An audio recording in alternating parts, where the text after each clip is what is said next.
guard against the acquisition of unwarranted influence, whether sought or unsought, by the military-industrial complex.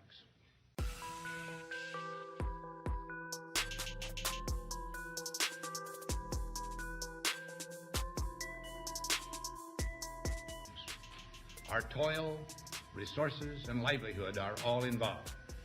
So is the very structure of our society. The potential for the disastrous rise of misplaced power exists and will persist. We must never let the weight of this combination endanger our liberties or democratic processes. We should take nothing for granted.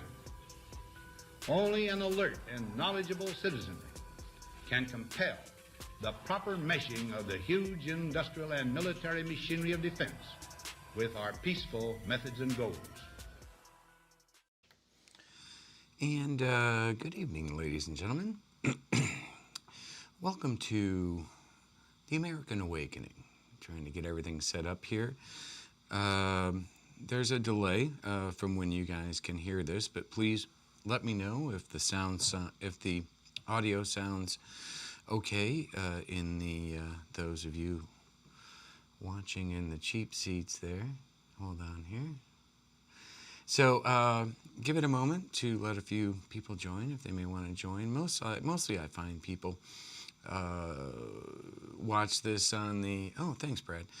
Watch this on the replays, but can't ask me questions in.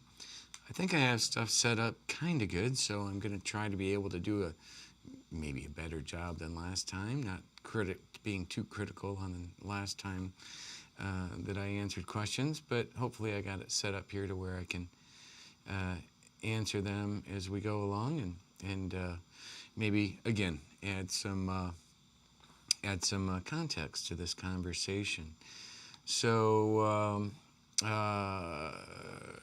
just a quick reminder, I am doing the American Awakening podcast on irnbroadcast.com tomorrow night, Wednesday nights, 7 to 8.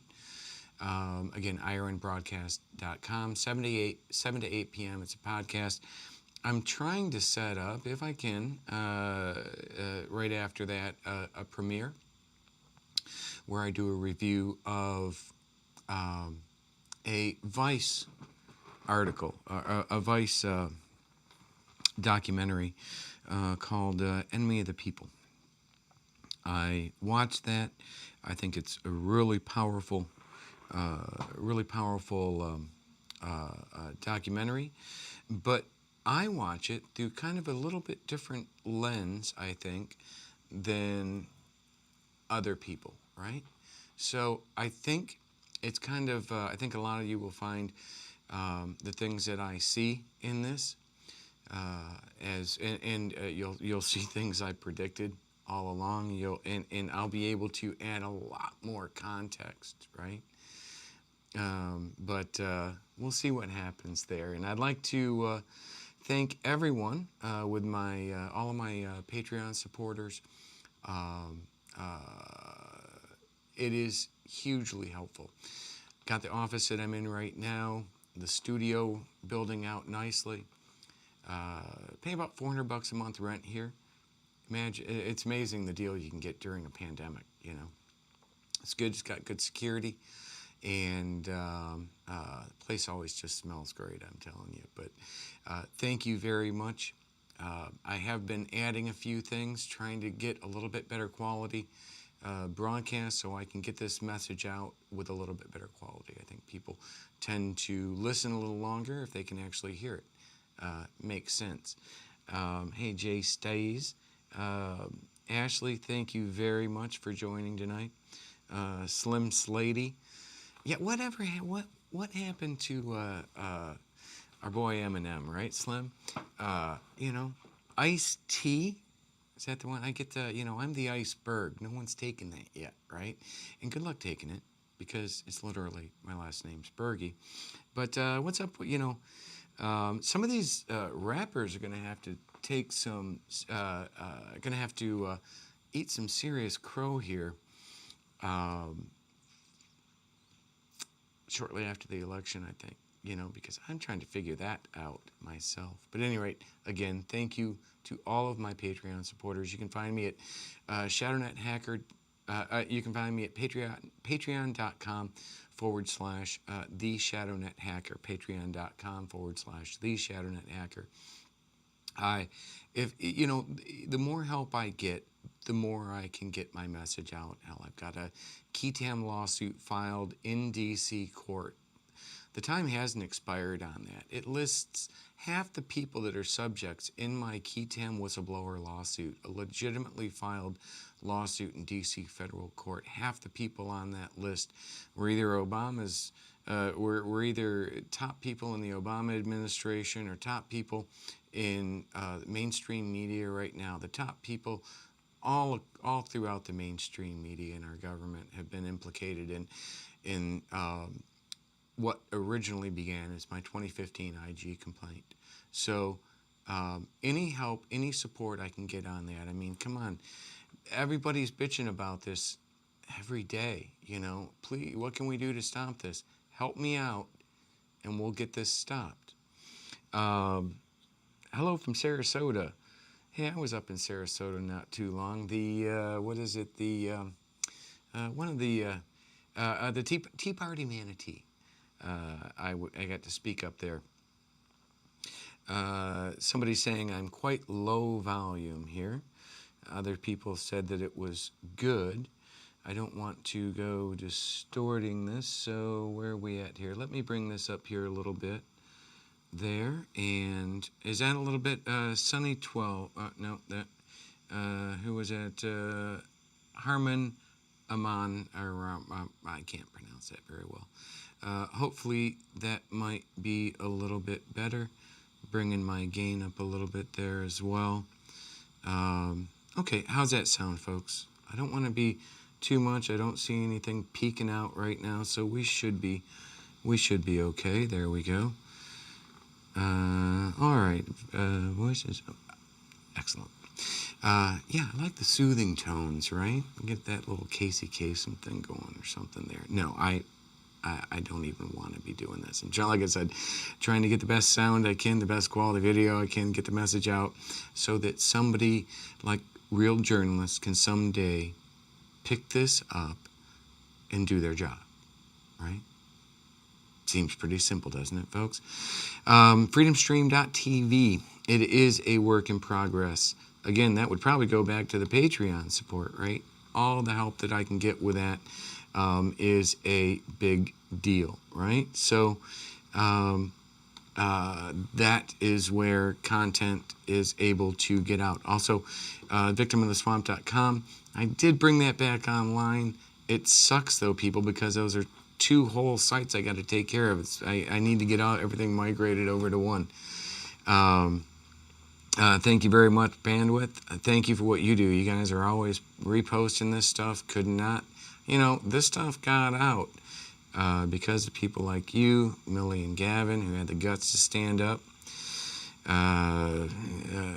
So the Munchie Wolverine, the good thing about the internet is that even after you do this, people see your past broadcasts. Very true. Very true, right? So that's good and bad, because if I botch it, then everybody will see that too. So I'm trying to eliminate that as much as possible. Susan M. Oh my God, Susan M. Welcome to the broadcast. Thank you very much. Welcome to the American Awakening. I'm going to move on here right now and get along with the ShadowGate 2. With the ShadowGate 2 review. I think you're going to find that it does provide a lot of context to what was going on. I hope you had a chance to follow some of the stuff that I was doing, that I posted over the last few days at the American Awakening site. If I can figure out how to add those onto this video later, we'll provide links to some of the stuff, because we'd like to have links. I'd like to take a look at ShadowGate 1, right? Now, that was a 5-hour post that I made, but I'm cutting those up into smaller pieces. I put one out just on Monday. I'll probably put another one out tomorrow. Maybe that's what I'll end up putting out on Wednesday night after the broadcast. But I'm trying to break these up into smaller pieces, right? So I'll do that long broadcast. Don't want to do that tonight, though. That's why I want to get right into ShadowGate 2 review. But I'm going to do one quick look. Thank you very much for the volunteer Wolverines. I do botch things, though. Thank you very much, though. And if we couldn't laugh at ourselves, right? If we couldn't acknowledge that, hey, we aren't perfect. I'm not putting myself out there as being the most perfect person on the planet. That's why, but some of the things we're putting together are pretty cool, right? So, and my podcast, add this, my podcast, because that's more of like a comedy thing, from 7 to 8, irnbroadcast.com. It's got the Kevin Holly Show, which claims to be comedy. I had to do that, Kevin. But, so I thought, in the interest of, not running out of material, we could discuss Hunter Biden on Wednesday. Now, I'm not going to do... You'll actually probably be surprised with the way I feel about a lot of this stuff. But it's something that does need to come out. It's something that does need to be discussed. We want to make sure we get the right information, but we also want to make sure that people who were entrusted at the top of our government are always held accountable for their actions. And I mean, I could go without even, just think about it, Have we forgotten about the rental car that he turned in with the crack pipe, his brother's badge as Attorney General, and his wallet? I think it had his ID in it. Have we forgotten about that already, people? So, no, there's a lot of content for me to go with there. But, as I said, let's begin playing through the credits and stuff here. Millie and Gavin, I got it set up so hopefully I'll be able to kind of not have to stop it all the time, and maybe I think you can probably see my reactions on some of these sometimes, and that will speak volumes. All right, without any further ado, ShadowGate 2? Maybe. Okay, ShadowGate 2. There we go. An online network called Internet. I guess they can communicate. We've been talking for decades. World War III was going to be a cyber war, and everybody for the last couple decades had been saying, oh, we need to shore up our infrastructure, our power plants, our traffic signals, our hospitals, and those are all very true statements. But not a lot of attention was ever given to shoring up the hacking of mankind's shadow. Exactly. World War III, my friends, World War III.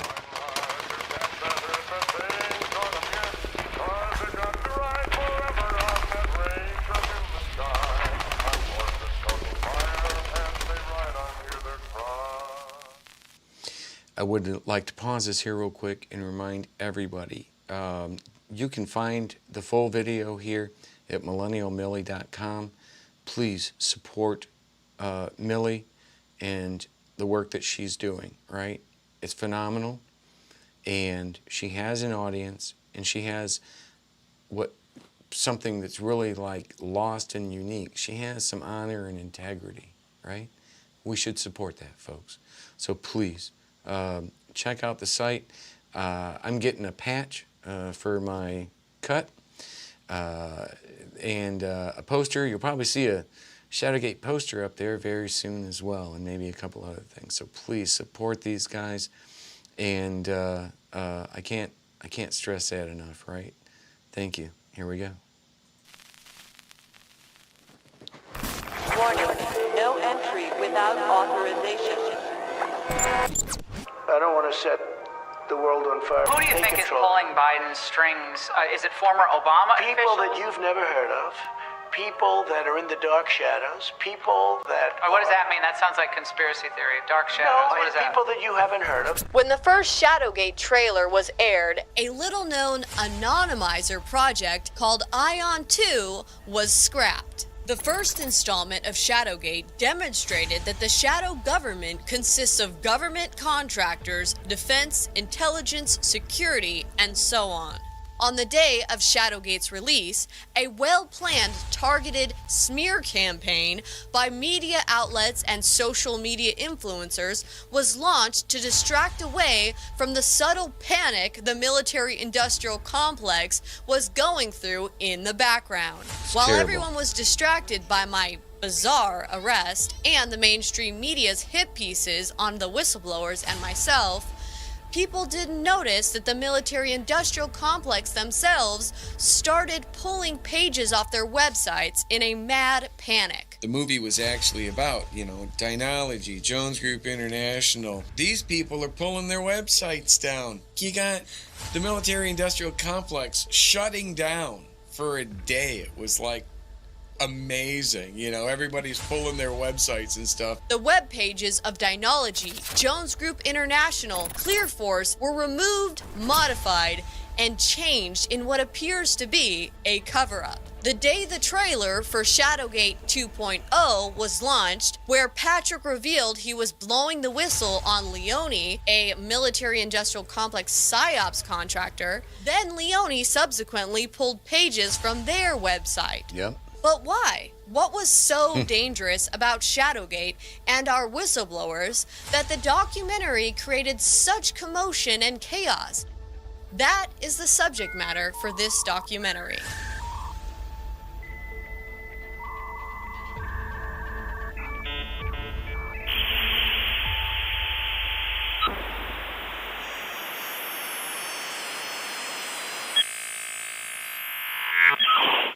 Fake news, yellow journalism, and propaganda have been around for a long time.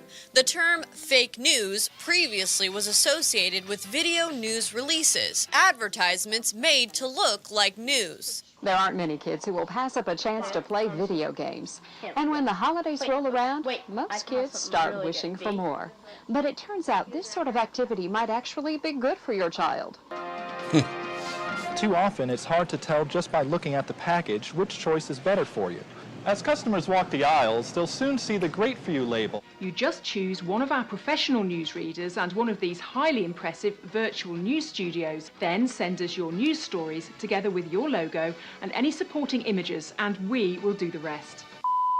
Now, fake news has evolved into political spin. Twitter CEO Jack Dorsey announcing plans to ban all political ads, deceptive reporting, and smear campaigns. When it was realized that then candidate President Trump was likely to win the 2016 election, this new twist on fake news needed a boost. I wanted to pause this real quick. Folks, the thing that I'm doing, and if you want, take a look at ahead of time. It's by Vice News, or Vice. I'm not sure if there's a difference between them. It's called Enemy of the People, and it's about the press.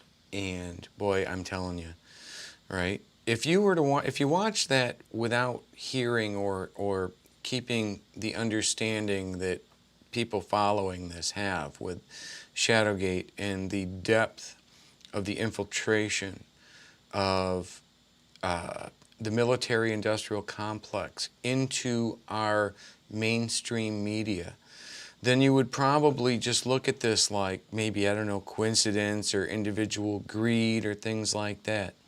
I think I'm going to be able to give you a very unique perspective on all of this.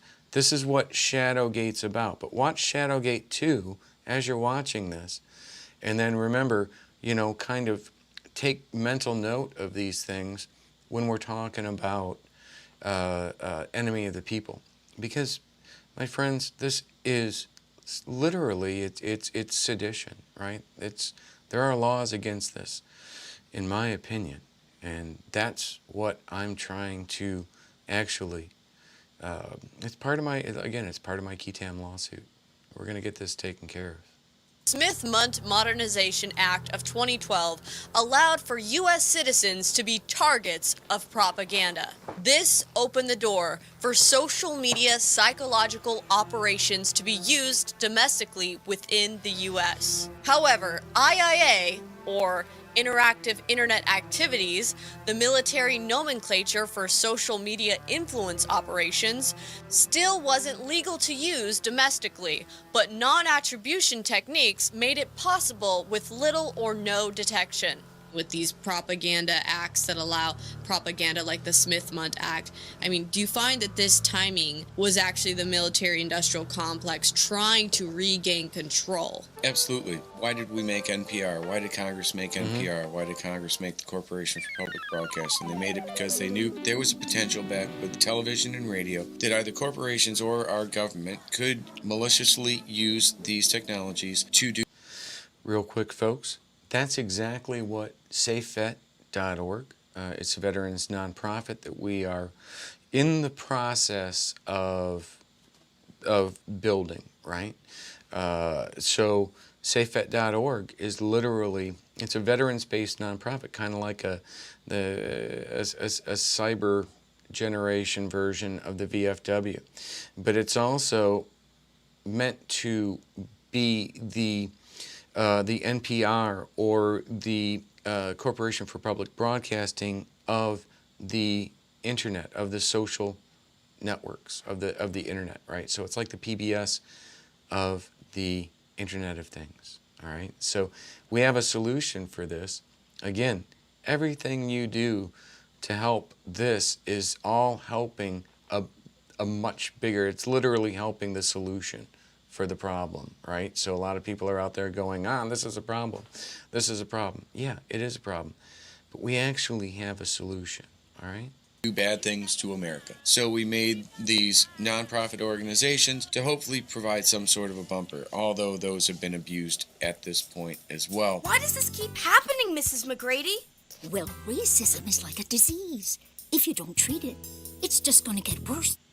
You've got the Smith-Mundt Act in 2012, which helped what was called provide IIA the keys to the kingdom. That was what we wanted, the keys to the kingdom. Because it was such a problem for us, how do you disseminate information on a chat room with a bunch of Iraqis who are sitting in Iraq, but that chat room's on a server somewhere in the United States? How do you do that without violating American law?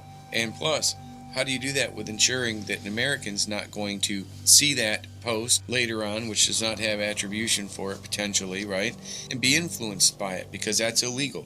Well, everyone, good afternoon. On behalf of Fred Kemp, our president, and the entire Atlantic Council family, dedicated or focused on propaganda and Disinformation Act. And no, it doesn't have anything to do with this year's presidential campaign. Yeah, when John Huntsman came out back in March or so of 2016, trying to promote the Disinformation and Propaganda Act, focused on Russia. In the middle of the night of 2016, they come out with the Disinformation and Propaganda Act. It's a massively, was $180 million government program that's funding nothing more than the Atlantic Council. It funds social justice NGO programs to determine whether or not something's fake news. If you look closely at the writing of the act, under Section 2, Sense of Congress, it states the United States government should develop a comprehensive strategy to counter foreign disinformation and propaganda, and assert leadership in developing a fact-based strategic narrative. And an important element of this strategy should be to protect a free, healthy, and independent press in countries vulnerable to foreign disinformation. There's only one problem. The act makes no mention of domestic propaganda and disinformation. One could argue that this act was done to prevent Russian interference in the elections. However, if sophisticated non-attribution and misattribution technology is used to make domestic propaganda and disinformation appear as though it is foreign, then these two acts together actually made domestic propaganda and disinformation legal, opening the door to sway elections and go after political dissidents in the name of protecting a free, healthy, and independent press. They say, well, we're stopping propaganda. We're going to stop this fake news. Who's going to stop the fake news and the propaganda? The government? And the politicians, they're the ones who propagate all this. They're the worst producers of fake news. And they're going to be in charge of watching us? Since the 26... So, a little buffering seems to be going on there.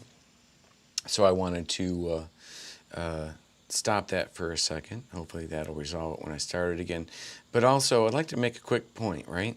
So, when people are using these, a lot of people, so I come out in ShadowGate too, even, we come out with, they're talking about the connection between like McCain campaign, right? And how McCain most likely used the ShadowNet.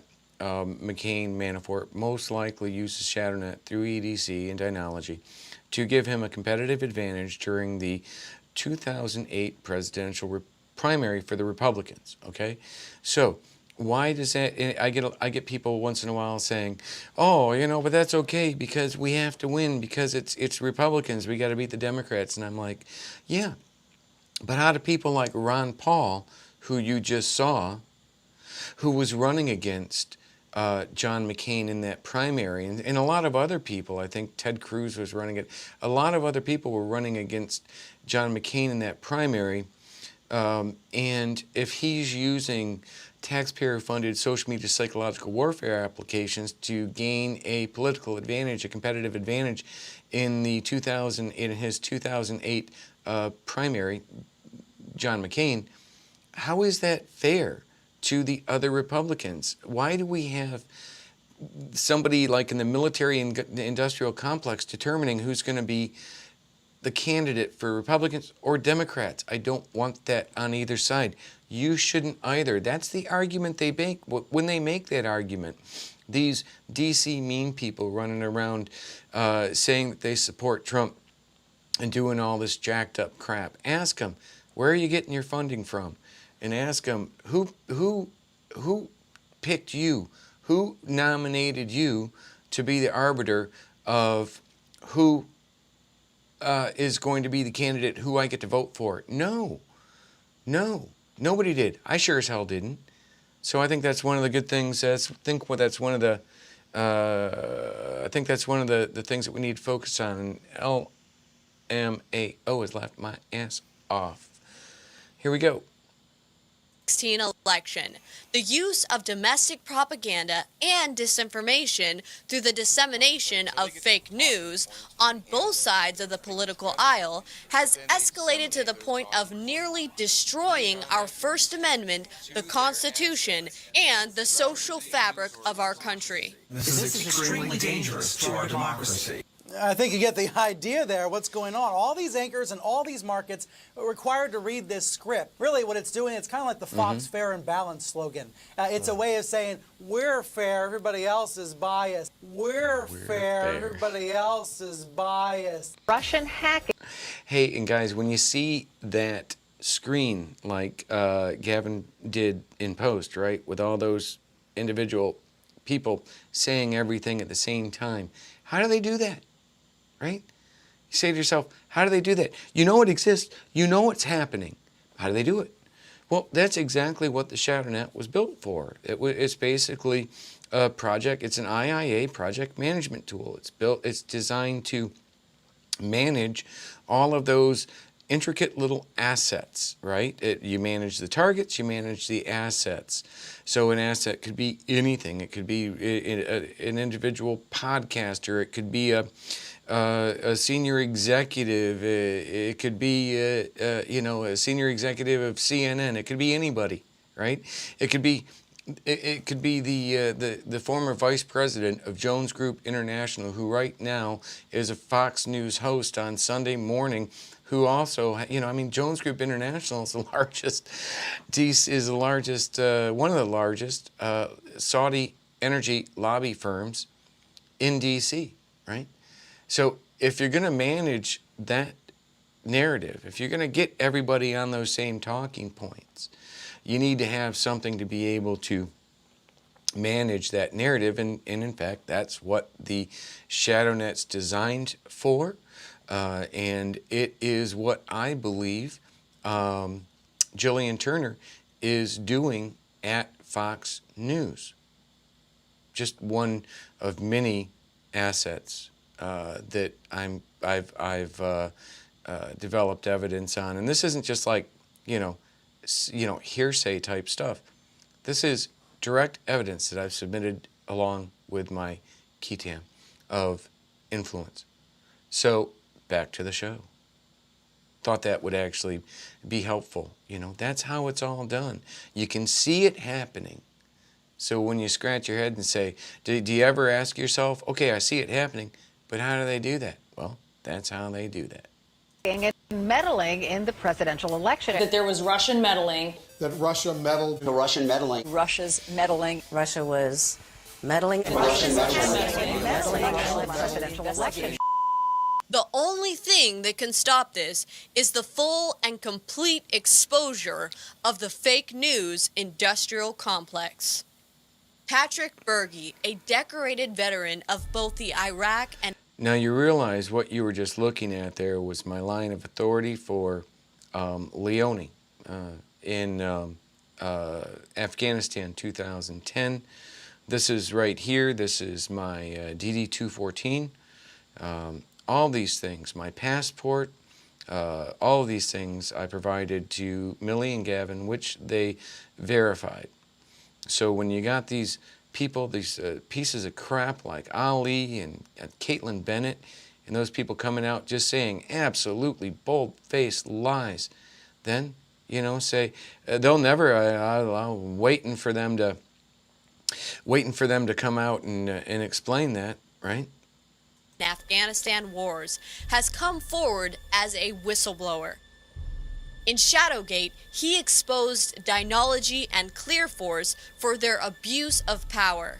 Dynology, which developed a classified tactical psychological operations management tool through government contracts, commercialized it and made it publicly available as the ShadowNet, a military-grade PsyOps tool that used Jungian psychology as a weapon, hence the use of one's own shadow against them. Ironically, the whistleblowers, the producers of the ShadowGate documentary, and myself came under such an attack. There is a viral, I don't know if you want to call it a YouTube video or whatever. It's not a documentary that was produced called ShadowGate. I don't know what's going on, but they're not in touch with reality.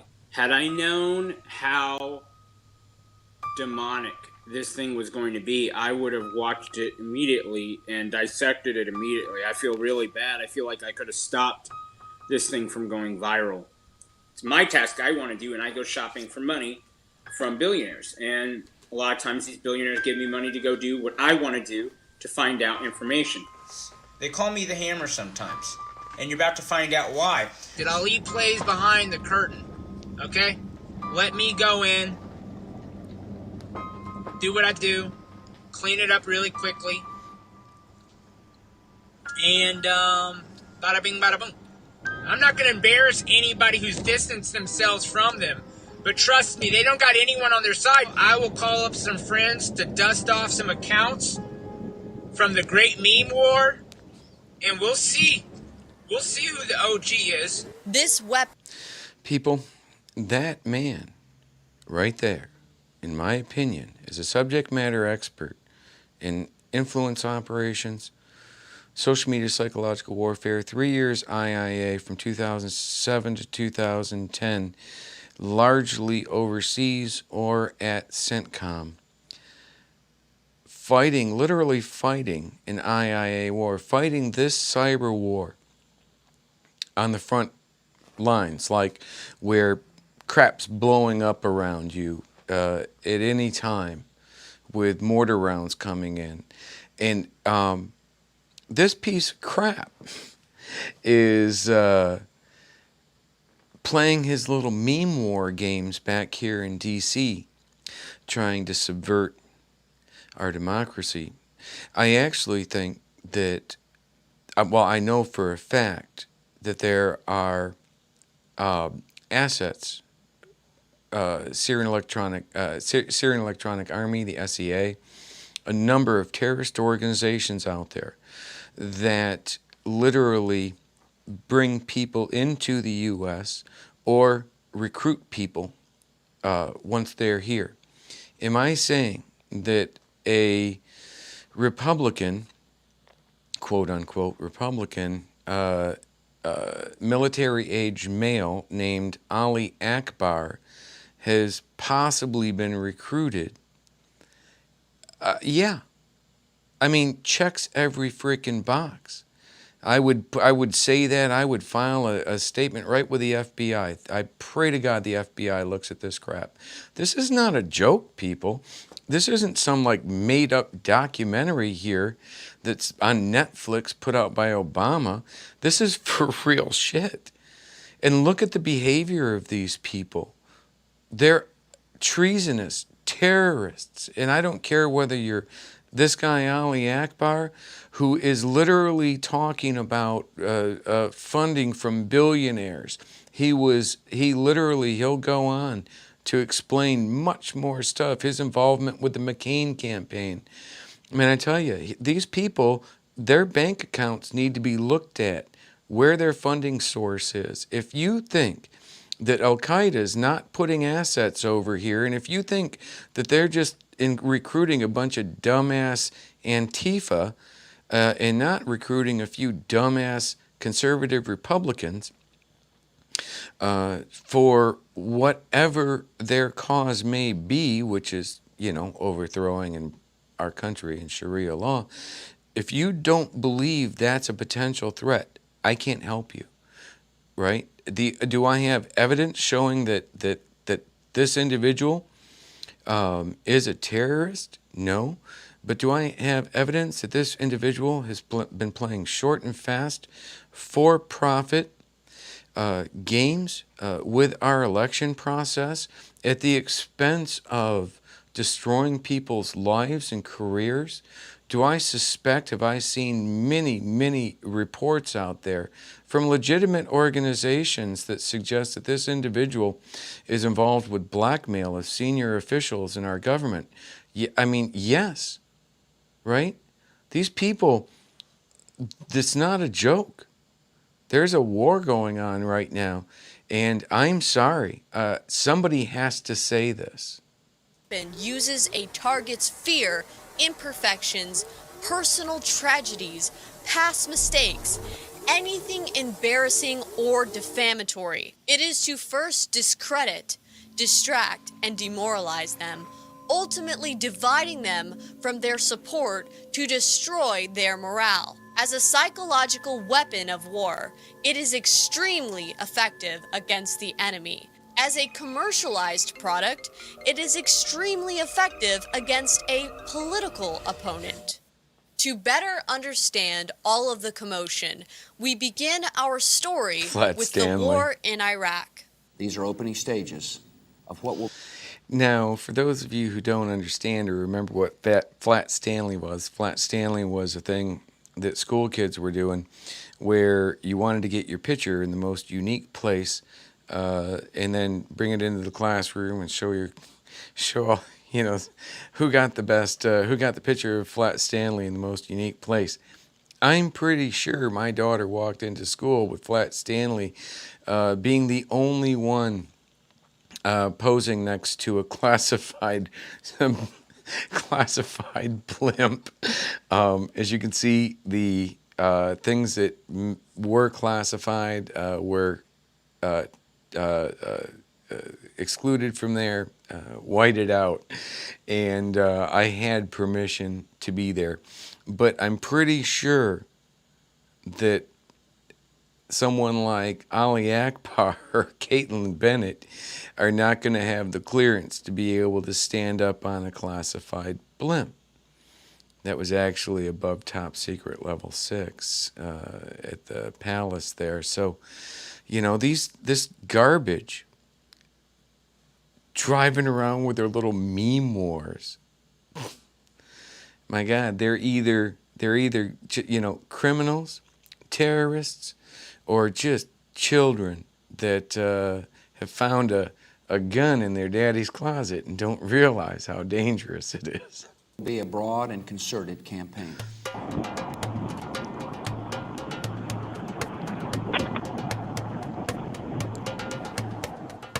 the second floor of the Hawthorne Palace. This is Victory. Camp Victory. Yeah, Camp Victory. Not much, but it's home for now. And my boys, which today is their birthday. I gotta get them. It's their birthday today for me. They just turned one about an hour ago for me. Anyway, happy birthday, boys. I love you very much. What? So, again, that was my my son's first birthday, right? Basic training. I had my like the first day or so I was at basic training, I had my daughter's first birthday. My daughter's birthdays are they're 2 years and 2 days apart, right? And so like literally within the first day or so of the shark attack at basic training, it was one of the most difficult things that you could possibly imagine, right? So here I am. I spent like almost a year. With just a couple weeks, I came back for vacation about midway through.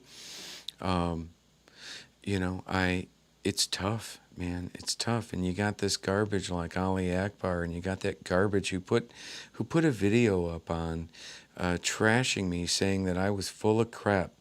They put memes up mocking me as some like knight or something, and Ali Akbar back there sitting there saying, "Oh, if he had only seen it sooner, he could have trashed it even more." Well, what are you going to trash? You're looking to trash some guy who's freaking, sacrificed a year in Iraq to protect you, so you can trash the crap out of me? To try to destroy my credibility so that you can protect your friends and keep your little meme war games going? People support that? I think you're a piece of garbage. I think all of you are a piece of garbage. And I'm sorry, not afraid to express that. If you were in my shoes, you'd probably feel the same way.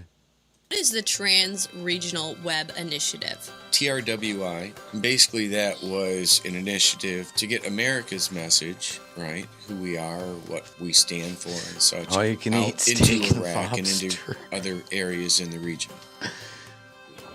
This is my walk back from using that mangy pisser right there.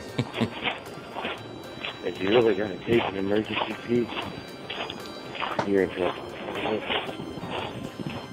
In 2004, a major public relations contract was awarded to IRACX, who later changed their name to the Lincoln Group.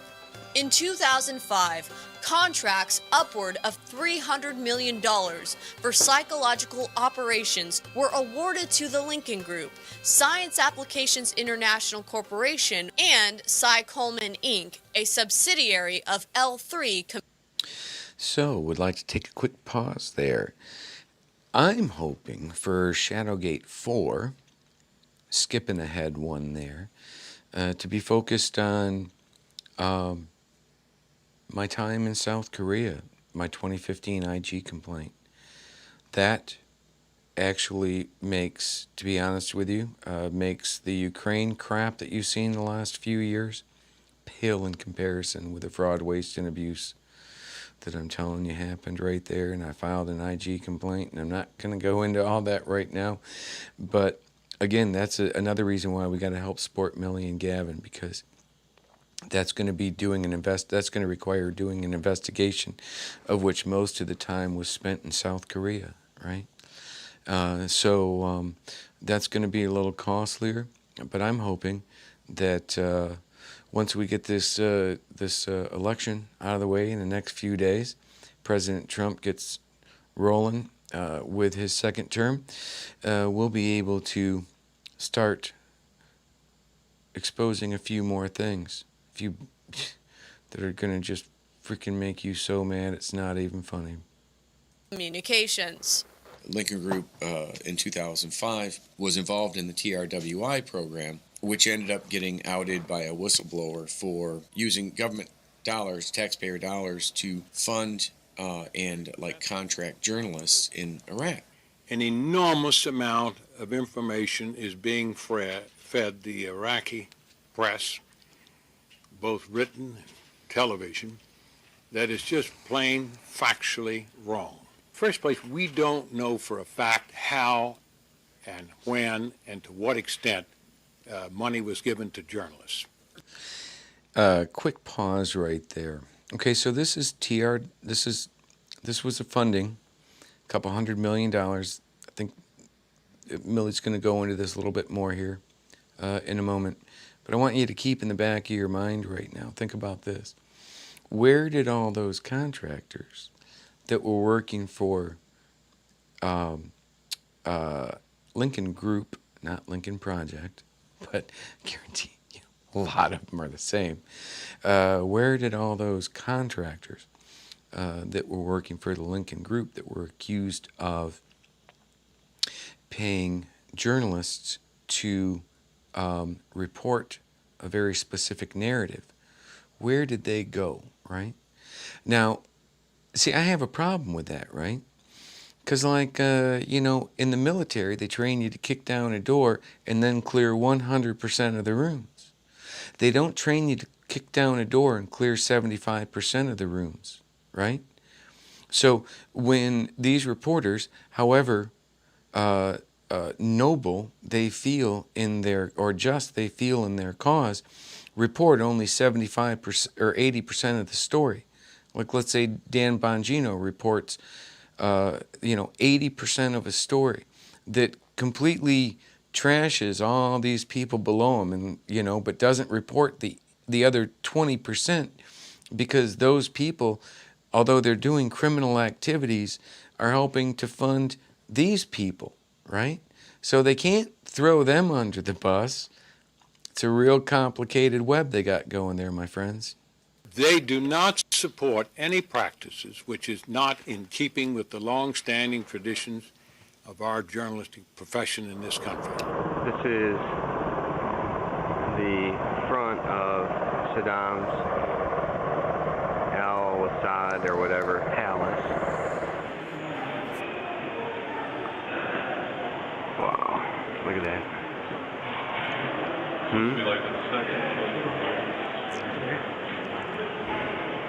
That was Al-Assad Palace.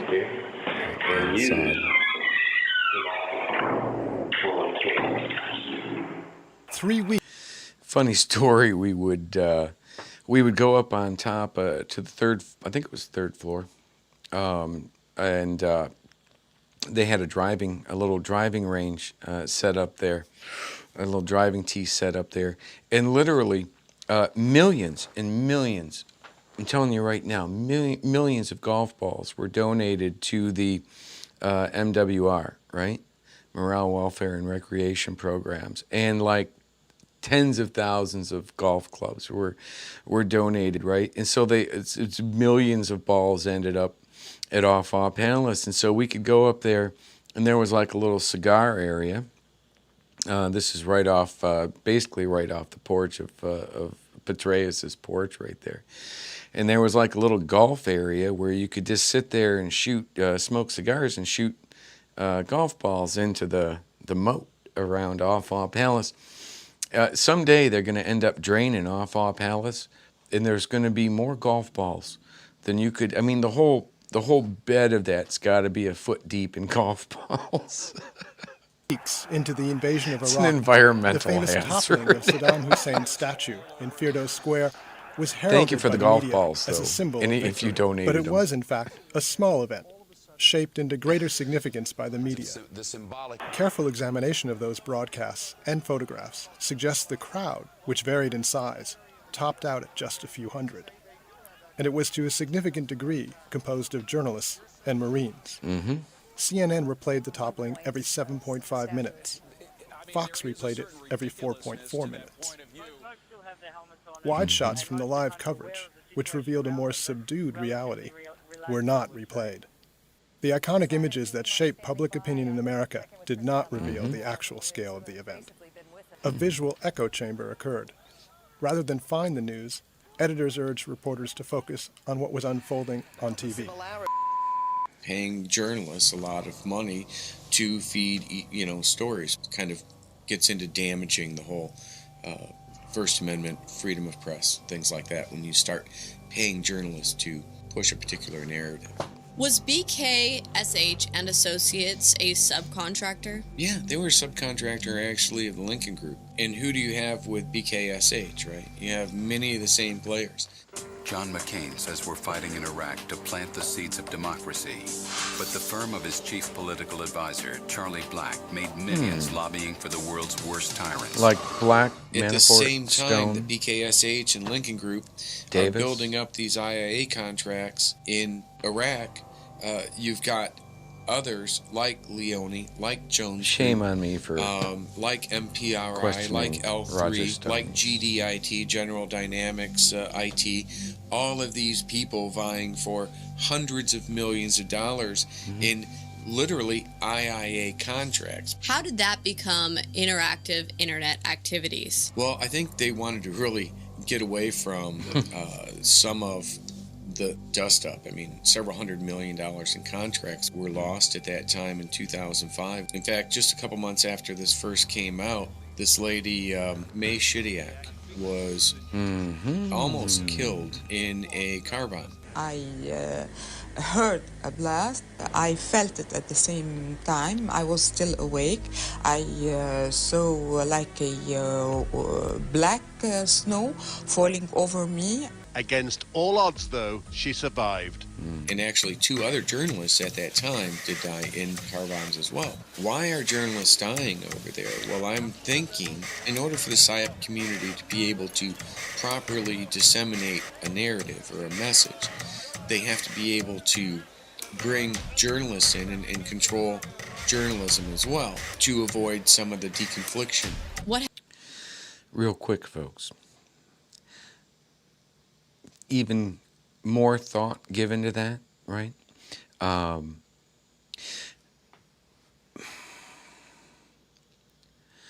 So something happens which outs Lincoln Group with their TRWI project. Who got most of the, so Lincoln Group got kicked off that because not most likely because what they were doing was illegal, but because they got caught, right? Whistleblower outed them. So somebody picked up the future contracts, right? I know, and I don't know if it was like the specific ones or not, but working over there, I know Leone had a lot of contracts in 2007 in that region. And so if that's the case, then was the car bombs of May Shidiak, and I don't know, could somebody answer me the question, is May Shidiak related to Camille Shidiak, who is the owner of Leone? And is it possible that the car bombs were retaliation because because somebody like outed the Lincoln Group people, which cost a couple $100 million in these contracts, that a lot of those contracts almost certainly went to Leone? And is that why everything got really quiet, possibly even dismissed, I don't know, with the Leone contract or with the Leone trial in Hollywood? So we need to understand that more, people. But one thing I think bears serious, I really think law enforcement should look into that. If 3 journalists were blown up, 2 of which were killed, as a result of an illegal disclosure of a classified program for the purpose of another company obtaining a couple $100 million in contracts, kind of seems like we should find out if those two shitty acts are related. Because if they're related, then how are you going to tell me that there's no justification for an investigation into that? And as far as I understand it, there's no statute of limitations on murder. What happens if they can't control a journalist? Maybe you end up getting blown up. The burned wreck of Daphne Caruana Galicia's car lies in a Maltese field, flung over a wall by an explosion which killed the crusading journalist. How far are you separating a journalist from a spy when a state, a government, is paying that journalist to do something? Russia's FSB security service has arrested a senior Ukrainian journalist for spying. Iran says Roxana Sabiri is an American spy. Her father says she's a journalist just trying to do her job, and he demands her release. There's a fine line between being a journalist and being a spy. In 2008, contracts in the hundreds of millions of dollars were awarded to Leone Industries for influence operations, public relations, and psychological operations similar to the Lincoln Project.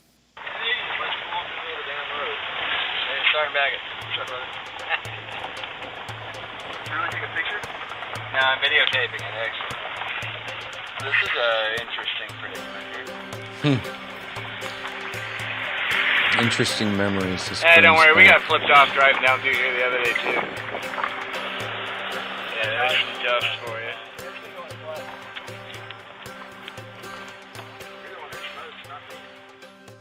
So I worked for Leone from January of 2010 to around April. They had said that they had overspent, bringing like a financial shortfall, so they needed to save money. But they did it because they had mentioned something like $4 million that they had spent on other properties in Iraq, and the contract now required something else. See, they had brought us all in and had a meeting with everybody when this happened. Sat everybody that was on the team, brought us all into the room and said, hey, we got this problem. And I remember it being in the millions of dollars. I remember the equipment that I ordered, equipment specific to applications and stuff that were predetermined to be necessary for this mission, were changed by the HR department. Some woman in the HR department had the ability to modify all the equipment that I had ordered into something completely different. And by the way, not compatible with any of the stuff we were using. It ended up bringing like a financial shortfall. So they needed to I resigned in disgust.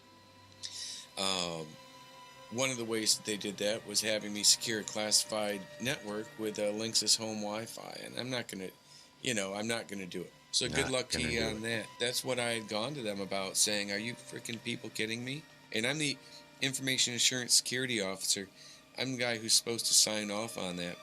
Not going to happen. There was just a lot of stuff going on, so much so that I had sent an email to my former IIA chief asking him what he thought I should do. They just ran a really bad operation. I left, I resigned in disgust. Information that we were protecting got out. Absolutely, people would die. But then I found out just recently, the owners, Camille Chidiac and I believe Rima DuPont, owed like $4 million in back taxes. It was an article by USA Today, 2 journalists, that exposed that, resulted in Camille Chidiac attacking those journalists using fake personas, using fake websites, using IIA. And I would add, a third-party investigation also determined they used highly advanced anonymity. So are we talking highly advanced anonymity like you would get through Intrepid, that has the ability to do not only attribution, non-attribution, and misattribution? Camille Chidiac had said he didn't use government computers, right? He didn't use government resources to attack those journalists. Attack them, I would add, in the exact same fashion that you were attacked by USA Today, right? So USA Today is an IIA victim. ShadowGate comes out. Then USA Today attacks you. They attack you for trying to report about IIA when they themselves apparently claim that they were victims of IIA themselves. You know, people attack us instead of actually looking into the things that we brought up. Camille Shidiak, co-owner of Leone Industries, a Pentagon contractor, has admitted to criminally targeting journalists for reporting on a failed Pentagon propaganda operation. Shidiak used dirty tricks reminiscent of the FBI's COINTELPRO tactics to target the journalists. But Leone's co-owner created a batch of fake websites, social media accounts, and a fraudulent Wikipedia page in an effort to smear the journalists. To smear. I love how he says smear. So listen, real quick on this one. Paul Joseph Watson, InfoWars. If you look at this attack that InfoWars was doing on Shidiak, and it's not SHEDIC, it's CHEDIAC, I believe. It's actually not a very common name. These people were both USA Today and InfoWars was attacking Leone. Not Leone. They were attacking Shidiak, which by extension is going to be Leone. Leone ended up, Congress ended up doing an investigation into this. Leone had to step down, Shidiak had to step down, and a lot of money was lost and was at stake.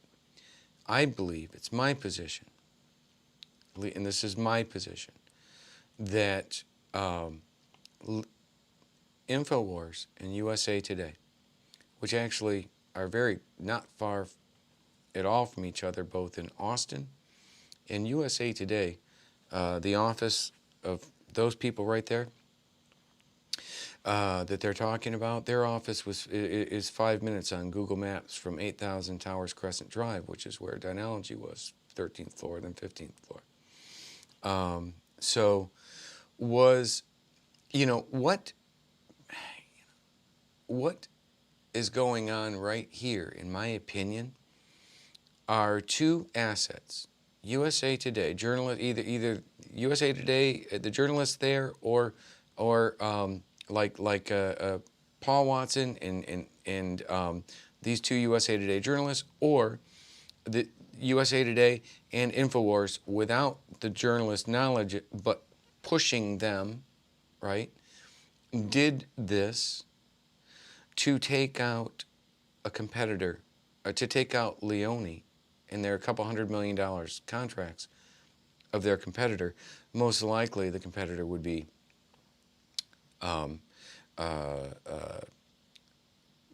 General Jones, Dynology. So I think that's very interesting, right? I mean, if you look at it, there's not a lot of people that were, if you Google this incident, there's not a lot of major news organizations that really did a lot of reporting on this, which shocks me, which kind of speaks volumes with itself. This is two American journalists that were attacked by Camille Shidiak, who owned the founder of a company that was handling a couple $100 million worth of contracts for the Department of Defense, influence operations contracts, which I worked on, which I was working for, that, you know, that by its very definition, which I cannot go into anything specific and won't, but the very definition of IIA, if you look at the IIA policy manual, specifies that you have this interaction, this engagement that is necessary with journalists for that deconfliction, for these things.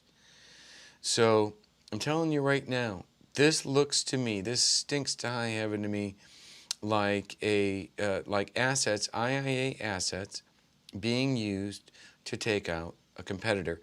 Where have I seen this again before? You've got General McChrystal that was just outed by, I think, Washington Post and Laura Logan. Fox News was all over it, right? But what they don't ever tell you, which is so easily verifiably true, is that Jillian Turner, the vice president of Jones Group International, which Jones Group International owned the ShadowNet, is a Fox News host. Covered up my crap immediately, blocked me. So, do I have evidence of this? Absolutely. We got, and I think this is treason. I think this is sedition. I think they're using our resources within our government and placing assets within our mainstream media to subvert our democratic republic, which, in using violent means by creating riots. That's the very definition of sedition laws. So let me get this straight. What you're saying is that Leone... Stop. Yes. Casey Sims, couldn't agree more. If you've been in IIA, if that's on your resume, or if you've been like with the PAO for the Department of Defense, no. Not for a decade should you be allowed to be anywhere near mainstream media. Totally agree. The private contractor company that you worked for misappropriated contract funds, and at the same time, the owners of Leone owed all of this money in back property taxes for their big mansion, their privately owned home. Hollywood Homes. Yeah. So this money somehow doesn't go toward secure systems that would protect the safety of American troops in dangerous territories. Instead, that money goes towards potentially home taxes or whatever, and yet these troops are now vulnerable because they're securing their locations with Linksys Wi-Fi routers. Is that okay with anybody? That you have on a $67 Linksys home Wi-Fi. I wish I could have done something. I could break that with a Pringles can from a half a mile away. Wish I could have done something. This is all you need to hack into the confidential business files of many of the city's top companies and finance houses. A laptop and an aerial built into a crisp can will do the job. At the moment, most business computers talk to each other through a network of cables, but increasingly companies are installing cheaper wireless systems which use radio signals. Hackers can pick up any stray signals and access the secret information. And we're sitting here on a base built for contractors by contractors. It's called GV, or Green Village, right just a few miles from Kabul International Airport, KIA. It would be very easy to be able to access that information from the outside if you did. And in fact, not long ago, a few years ago, a big truck bomb took that whole place out. Every day you wonder when that's going to happen. One of the interesting things that we found out just from looking at research, like right after you left and decided I'm out, I'm not doing this, we saw that these were some of the highest mortality death rates with our troops. So we could then ask, I mean, how likely is it that these troops died because of this misappropriation of funds? I can do you one better. How likely is it that when we left Iraq, and General James Jones, retired four-star general, through his company, took the capabilities that we had developed, which ended up becoming ShadowNet and made commercially available. When we left Iraq and took those with us, leaving the Force Psychological Operations Last Group 40 years, completely empty-handed, if we had the ability to still sit there, communicate, to understand what was going on the battlefield, and to be able to communicate our message. But I do remember them trying to get us to stay. This is how the Awakening Councils, or Sahwa fighters, took up arms against Al-Qaeda late 2006 and the beginning of 2007, with the support and the backing of the American forces. They can be credited for contributing to the reduction of violence across the country. And keep in mind that Sons what of we Iraq did was as help well. talk kids They were all out of from the actually same- blowing themselves up before they do it, right? From the same thing. Incredible The group of children people. love to come and study. And we have elders here as well, because during the Civil War they couldn't study, and now the opportunity is here, so they can come and learn. How many people actually died? How many of our troops died because some kid strapped on a bomb that wouldn't have otherwise strapped on a bomb? But I would argue even more, would we even have ISIS? Would ISIS have taken over after we left? How many people died from that? You can't put a number on it, but you can certainly use your common sense and understand that people probably did. Without the help and support of the awakening councils, an armed group like Al-Qaeda still has the power to control towns and cities once again. Abu Hudhaifa, a local Sahwa leader, says his house was destroyed recently by Al-Qaeda members. He warns that the withdrawal of US troops will leave his fighters at the mercy of Al-Qaeda. The Sunni militia, the Sahwa, have been on the front lines. Sheikh Abu Salim, here in the black leather jacket, has led that fight in Samara in the north. I really felt, and everybody on our team felt that, you know, if we can bring the Sunni and Shia together to fight for them, to fight with us against Al-Qaeda in Iraq, AQI, which consisted largely of foreign fighters that came in and were just trying to cause chaos. They were blowing up Sunni, Shia, and Americans. So that's what happened. We came in, our team came in, and helped augment and helped try to keep everything on track, right? Once these agreements were in place, because it's a very fragile thing. They haven't brought together the Sunni and Shia to fight together in a millennia, like literally over 1,000 years. That's not exaggerating. So a lot of times you'll hear people say, well, you know, this stuff doesn't work. Oh, they aren't going to change my vote. They aren't going to do this and they aren't going to do that. Even Alex Jones at the end of right after my show, my interview on his show, he was like, well, if this stuff was so good, Hillary wouldn't, you know, and these guys were using it, Hillary would have won. No, they didn't want Hillary to win. I go into that in the review of ShadowGate 1. Of the country.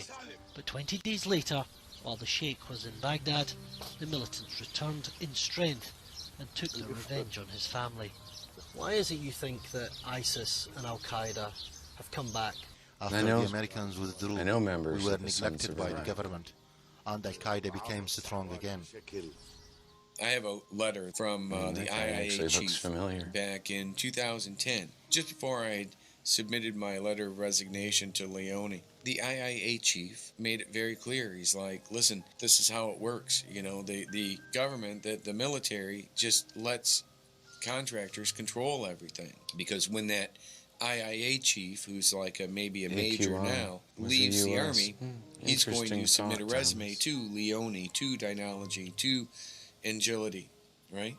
And these people are going to pay them, you know, $200,000, $300,000 salaries where they were making $60,000 or $80,000. Like he says in that letter, you know, first 100,000 if you turn against them, you're done in the business, right? So don't turn against them. Just do the limit of what you're supposed to report. We'll get this worked out later. But everybody's just covering their ass at taxpayer expense. You gotta love that one. We need very badly to understand that defense spending is very important and vital, particularly in the new challenges we face in the world. When I came back from the Iraq contract in 2008, the day of the debate between McCain and Obama, Dynology was doing John McCain's IT security and social and everything, but also just like all sorts of security, right? So from blocking, from eavesdropping, everything. There were financial filed with Federal Election Commission of several $100,000 to Dynology. Now, after McCain won the primary, then the RNC came in, pushed Dynology aside, and replaced him with Manafort. FEC filings indicate Manafort comes on as the prime and then Dynology comes on as a sub. That makes sense because 3EDC actually shows on their website, if you go back to the Wayback Machine, they list Dynology as their #1 partner at that time. And a New York Times article said that 3EDC, the company owned by Paul Manafort, didn't actually have any products, right? In Dynology, we had these products, but we didn't actually have Alex salespeople. Jones So at cut the same me off time when I I'm was making trying to ShadowNet explain flyers, that. I'm kind of actually wondering, well, who are these flyers for? But I never knew. Kind of thinking maybe they were for Paul Manafort. I While believe so, collecting Peter. documentation Very- to verify Patrick Berge's claims about Very good Dynology authority and on that. 3EDC being involved in John McCain's 2008 campaign, Very we good found authority something very disturbing. If you look at Berge's original FEC complaint about disbursements from McCain's 2008 campaign to Dynology and 3EDC, the link to the page referenced no longer exists. However, you can still find it on archive.org. But if you look at the pages that are currently available on the FEC's website, the dollar figures Think the are FEC is significantly gonna launch different, an showing investigation smaller into this? figures dispersed to Dynology and greater figures They dispersed literally to modified 3EDC. it after This suggests that I asked sometime to do after an Berge's investigation. FEC complaint and the release of ShadowGate, the FEC's own website was tampered with, altering the financial relationship between Dynology, 3EDC, and McCain's 2008 campaign. This appears to be illegal tampering with FEC official records and reeks of electronic manipulation of official public records. Both McCain and Obama's campaigns were riddled with alleged hacks, social media manipulation tactics, record-breaking fundraising, and allegations of fraud. In 2008, the Democratic National Committee sued the Federal Election Commission for failing its obligation to investigate John McCain's campaign finances. In 2011, the FEC launched an investigation into the financial records of Obama's 2008 campaign. In 2013, the FEC fined McCain's 2008 campaign $80,000 for exceeding campaign donation limits and not reporting all contributions. Yeah, I bet In they didn't. 2013, the FEC fined Obama's campaign $375,000, the largest ever for also exceeding campaign donation limits and not reporting all Exactly, contributions. With Davis and Manafort's 3EDC and Jones's Dynology involved in McCain's campaign, and with General Jones himself being appointed Obama's national security advisor, the bipartisan New world nature of order, the my military-industrial complex influence over U.S. elections was never more transparent. Senator McCain knows me very well. I worked for Senator McCain when he was a captain. I've known him for many, many years. And with these new revelations, one thing is clear. This same syndicate of... The first job, Jim Jones, General Jones's son, who I answered for the majority of the time of the 8 years that I worked for Dynology. He told me that his first ever job was as an unpaid intern for John McCain. That's how tight the family goes back.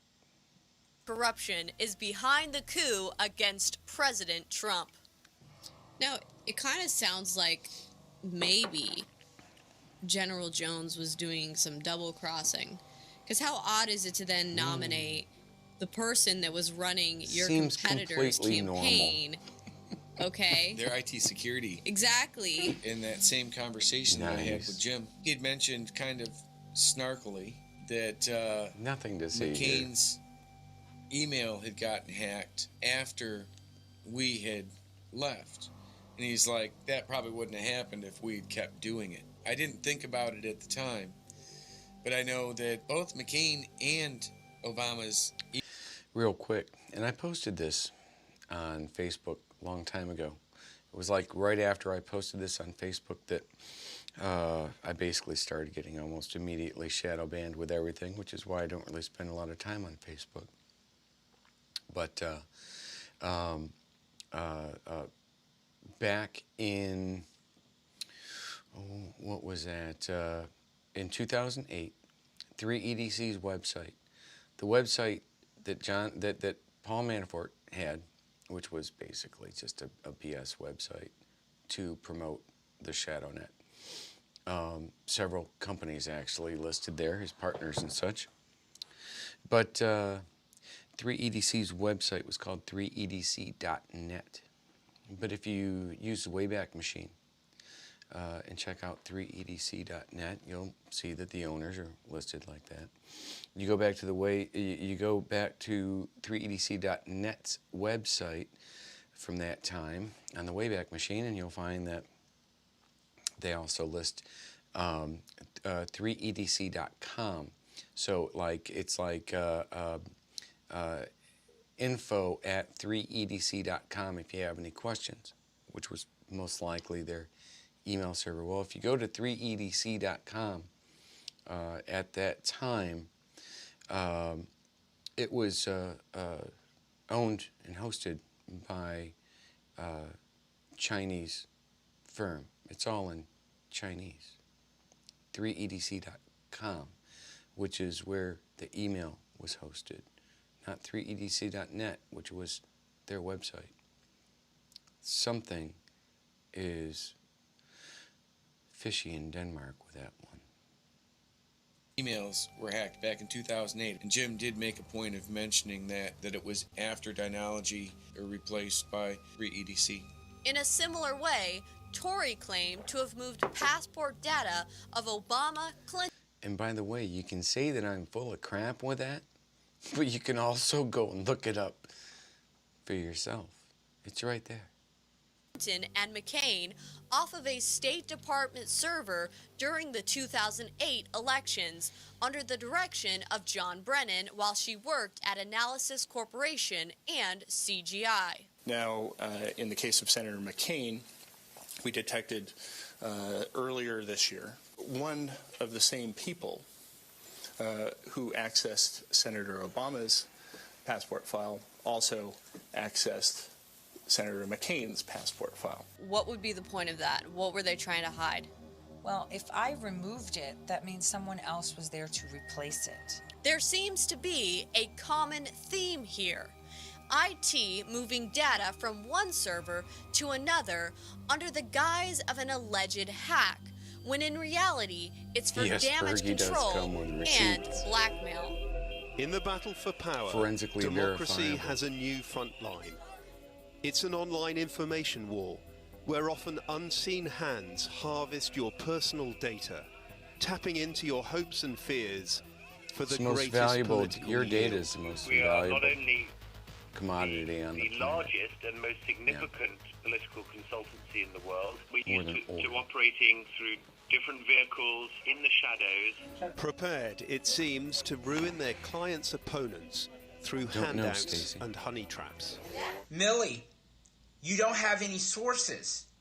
No It sources. shouldn't be a big surprise that one of the biggest political operatives running disinformation and hit pieces about ShadowGate, our whistleblowers, producers, and myself, is a former McCain 2008 social media operative. I did do some work for the John McCain campaign, and the 2008 convention. And Ali Akbar, a member of the Republican National Convention floor operations team. Well, as a party, we stand unified. Okay, so during this time, Paul Manafort was the guy that was doing the primary and such on the floor during that primary, during the Republican convention, right? Now, Paul Manafort was accused of trying to use social media psychological warfare capabilities or to influence the 2016 Republican primary, the Republican convention, to influence the delegates using fake personas, using all sorts of, fake stuff and using these tools.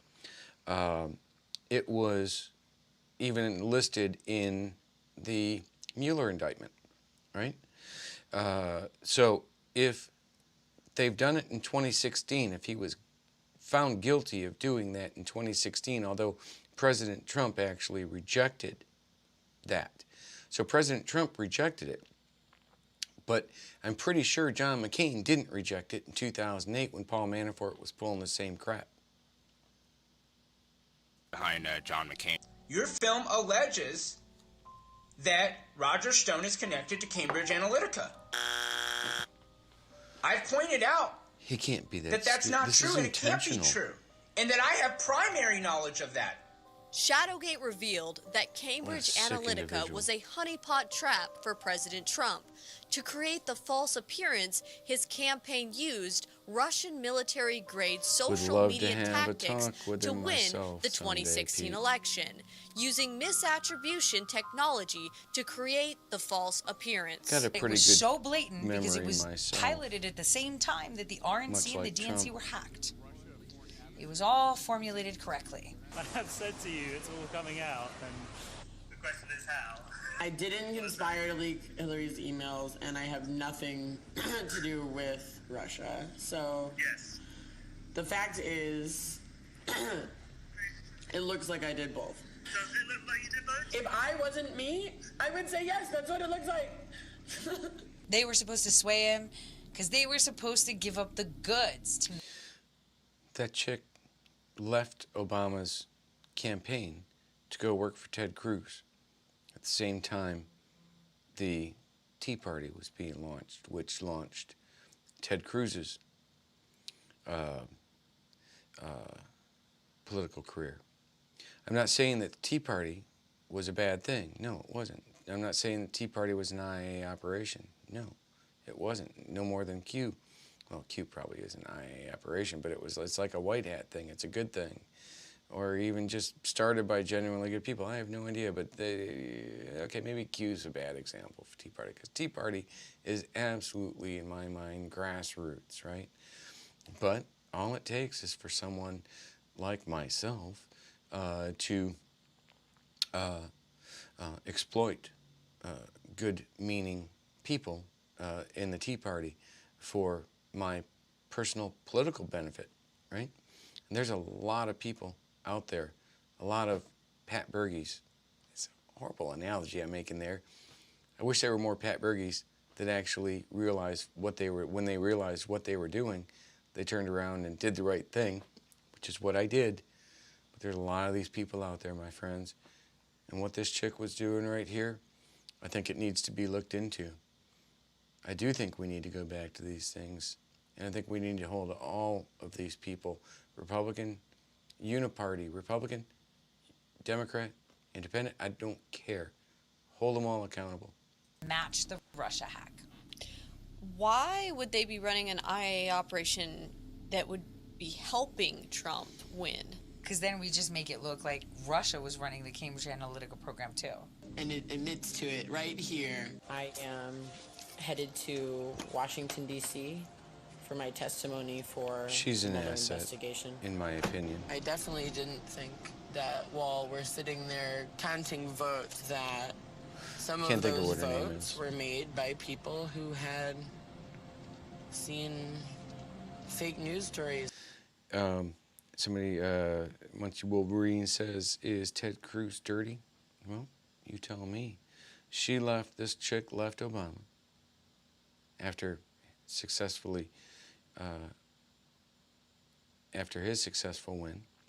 She was one of the 10 people on his, first 10 people on his social media team. And then she went to work for Ted Cruz, and then she left Ted Cruz and went to work for Cambridge Analytica. I'm thinking she's dirty. I'm thinking probably Ted Cruz is too. It's paid for by Russia on their Facebook page. Yeah, I worked at Cambridge Analytica while they had Facebook data sets. Went to Russia one time while I worked for Cambridge. I visited Julian Assange while I worked for Cambridge. Pitched the Trump campaign and wrote the first contracts. I have an email from one of our senior data scientists that said that we were actually using Facebook-like data in our modeling. The methodology was considered a weapon. Check her bank records. Weapons-grade communications tactics. Well done, Britt. Looked opinion. quite tough, and you did okay. Check her bank with records. A winky face, little emoji. Since their whole attempt to have him employ a company to help him win Not sure either, and Brian. use Brad. these psychological operations that the left was using. I mean, they're doing it, we should do it, and he didn't. And that's in the Mueller report. That's in the New York Times. There are several instances where he's rejected the opportunity to take advantage of influence, of influence operations, be it IIA supported or just your standard run-of-the-mill influence operations. I'm more connected to Cambridge Analytica. Cambridge Analytica is a company that Bob Mercer owned. Bob Mercer has given me money in the past to conduct certain political operations. So it's no surprise that this same political operative has been on the financial receiving end by the former owner of Cambridge Analytica. You called me an IIA asset, which nobody's ever pointed out what an IIA asset is. You made up a term. Nobody's ever pointed out what an IIA asset is. You made up a term so that people would cling on to it. You're a very nasty woman. Oh, shoot. What is the Lincoln Project? I looked at that and I'm like, okay, this is just an IIA operation. George Conway is the founder, one of the founders of the Lincoln Project. But as soon as I scroll down below his name, everybody on there were like former McCain campaign people, McCain analysts, all these people from McCain in 2008. The Lincoln Project and John Kasich, they've become faces of the Never Trump movement. And according to the Washington Post, the Lincoln Project pledges to support a Biden presidency and actively work against Republicans who oppose the former vice president. If you look at the Republican Lincoln Project, Lincoln Group, these people, Psi Group, iSci, WikiStrat, WikiLeaks. I'm telling you right now, these people, they use the same naming convention because it helps each other identify them. Identify each other without putting the actual, sign on the door, right? Republicans that they've been affiliated with in the past, folks like John McCain, John Kasich, John Huntsman.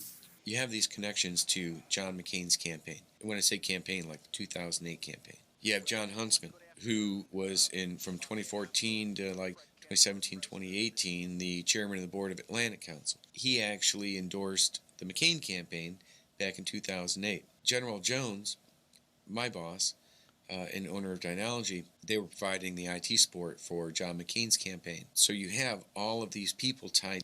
The Susan M. put out a thing on Twitter the other day, day before yesterday, I think, that Council on Foreign Relations, right? CFR. All these people are connected to that too. And you know who else is connected to that? That journalist, what is her name, Stahl or whatever, that did that hit piece with Trump. She's Council on Foreign Relations. These are all, we got to get these journalists out of these organizations, out of these New World Order military-industrial complex organizations. Together, organized, tactical, psychological operations being committed upon President Trump, along with McChrystal. So you got McChrystal, who's more like a Democrat. You've got General Jones, who's a Democrat. You've got all of these people that have taken these tools that were developed by the Department of Defense and using them to attack one individual. They are, in a very organized, tactical fashion, attacking our president. Think about the implications that Dynology and Anonymizer have since commercialized these weapons of war into products available to anyone who can afford them. We did a lot of work with this company called Anonymizer. Anonymizer, they helped provide some anonymity for us. We had built out a network called ION, which you would actually think would be like a classified thing. But then I look online just recently, and I saw that company had taken the ION network, which was Dynology's. We actually developed that and such. But they've taken that proxy, non-attribution, even misattribution capability and made it available commercially. What is ION? So ION was basically a non-attributional network. It helped provide the anonymity, non-attribution, misattribution capability. Before I forget this, when I was doing ShadowGate 1, Gavin called in, did a breaking news thing to me right then, because I guess that had just come out that I think DNI Ratcliffe or somebody came out and said that they had confirmed that Russia and Iran were behind a social media influence operation messing with the Proud Boys. And then Posobiec, I think, came out right after that saying, somehow connecting him to Lincoln Group, right? Well, I think actually Posobiec's just trying to take out a competitor right there, just like with the InfoWars USA Today deal. But that's kind of relevant to what we're talking about right here. If I'm representing myself as someone who's living in Baghdad and I'm in a chat room or something where the admin of that chat room can look at my IP and say, oh, he's in Virginia, you know, he's going to say, okay, what's up with this? It's the same way that hackers, they can make it look like a hack came from China or came from some other, or even from Russia, right? Yeah. By making it look like the IP address was from that region when anyone could have done it from anywhere. Yeah, absolutely. I can make it look like I'm anyone coming from anywhere. I've had these capabilities tested out with all the different agencies, so I know they're pretty solid, and it's always changing. There are literally organizations out there that build these capabilities. Taxpayer pays them to build these technologies and build these capabilities, and then they turn around and they license them for commercial availability. These technologies were demonstrated to exceed the U.S. intelligence community's ability to pinpoint their source of origin. The ability to undermine U.S. national security and the interests of the American people is staggering. It just seems so wrong that all of these military weapons that were developed with taxpayer dollars were somehow able to be put into the private sector so all these private corporations could profit off them and use them on Americans. Yeah. How does that happen? Well, and then how does that impact national security? Because the government hires these companies to develop non-attribution, misattribution proxies so that we can not be seen, and then they sell them to presumably people who we could be trying to watch, right? So it's making our job even harder. We're building these and then we're turning around and selling them to our adversaries. How does that work? And then what, are we going to come back to them and make them something that has even better anonymity? Because now these guys are, I mean, come on. Well, this just sounds like the MO of the military-industrial complex, doesn't it?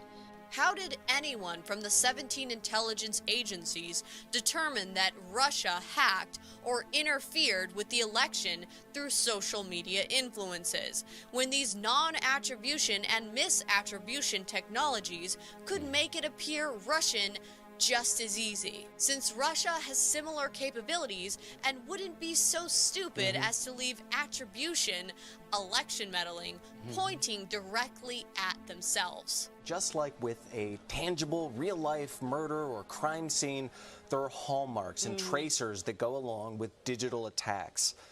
There is a bipartisan commission that has agreed Can we just agree that the Atlantic Council, who has who's at least with Jones, their chairman of the board was personally profiting through multiple companies he owns, Jones Group International, one of the largest Saudi oil lobbies in D.C. Are you telling me that, I mean, that's a direct competitor. A Saudi oil lobby is a direct competitor with Russia. What? How is this okay? How can a NATO, General Jones was a NATO Supreme Allied Commander while his son was profiting from weapons back in 2004, from DoD contracts, right? So how is that okay with NATO? Aren't there, like, international laws that have been that are being violated when you have the person that you're supposed to trust in the most senior leadership, a 4-star general, the NATO SACEUR, the Supreme Allied Commander of Europe, whose son is profiting, whose family is profiting from Defense Department contracts. Nobody's got an issue with this? I can't believe that, like other countries where soldiers died, most likely because Jones needed a bigger wine cellar, aren't coming out a little bit pissed off with this crap. Maybe with some, you know, lawsuits. That all of these point back to not just Russia, but the GRU. And when we take the MO and this hybrid warfare, which is kinetic attacks with psychological attacks, with digital infiltration, or what we call hacking, we have a pretty good indication that Russia was responsible for the U.S. election meddling or interference, and in this hybrid war. The hybrid comes from using cyber to infiltrate and attack systems, and then using social media to fracture and fragment Democratic supporters and check those all who of these guys' within bank the accounts. Democratic institutions. With the modification Check to 'em the all. Smith-Mundt Act of 2012 and the Foreign Propaganda and Disinformation Act of 2016, Dynology Anonymizer, now Intrepid, could technically interfere in the election. U.S. intelligence officials are warning of a new election interference threat, and it's coming from the same source. On behalf of politicians of their choosing by masking domestic propaganda and disinformation as foreign. Multiple sources tell CBS News that intelligence officials warned lawmakers and the White House that Russians are continuing their efforts to interfere in the 2020 election. In Emma Brandt's Pentagon Jiu-Jitsu, Reshaping the Field of Propaganda, she writes about the struggle. I can't recommend enough to anybody following this or listening, maybe, you know, especially Caitlin Bennett, Ali Akbar, who doesn't seem to think there's any evidence of this. Pentagon Jiu-Jitsu, written by University of Essex professor Emma L. Bryant, fully cited white paper, really well cited white paper that you can use to reference in any thesis you happen to be writing, right? Explains everything. She uses the term IIA. She breaks down the relationships. She breaks down the battle between the PSYOP community, which was the side I was on, and the PAO, Public Affairs Office, which is more like your, you know, your PSOBIACs. And these people, these two organizations, were kind of having a struggle. Well, you know, the PSYOP community clearly won, but that's what that was all about. This is a white paper by a professor. So I don't understand why people are saying, hey, this isn't like this, somehow question this.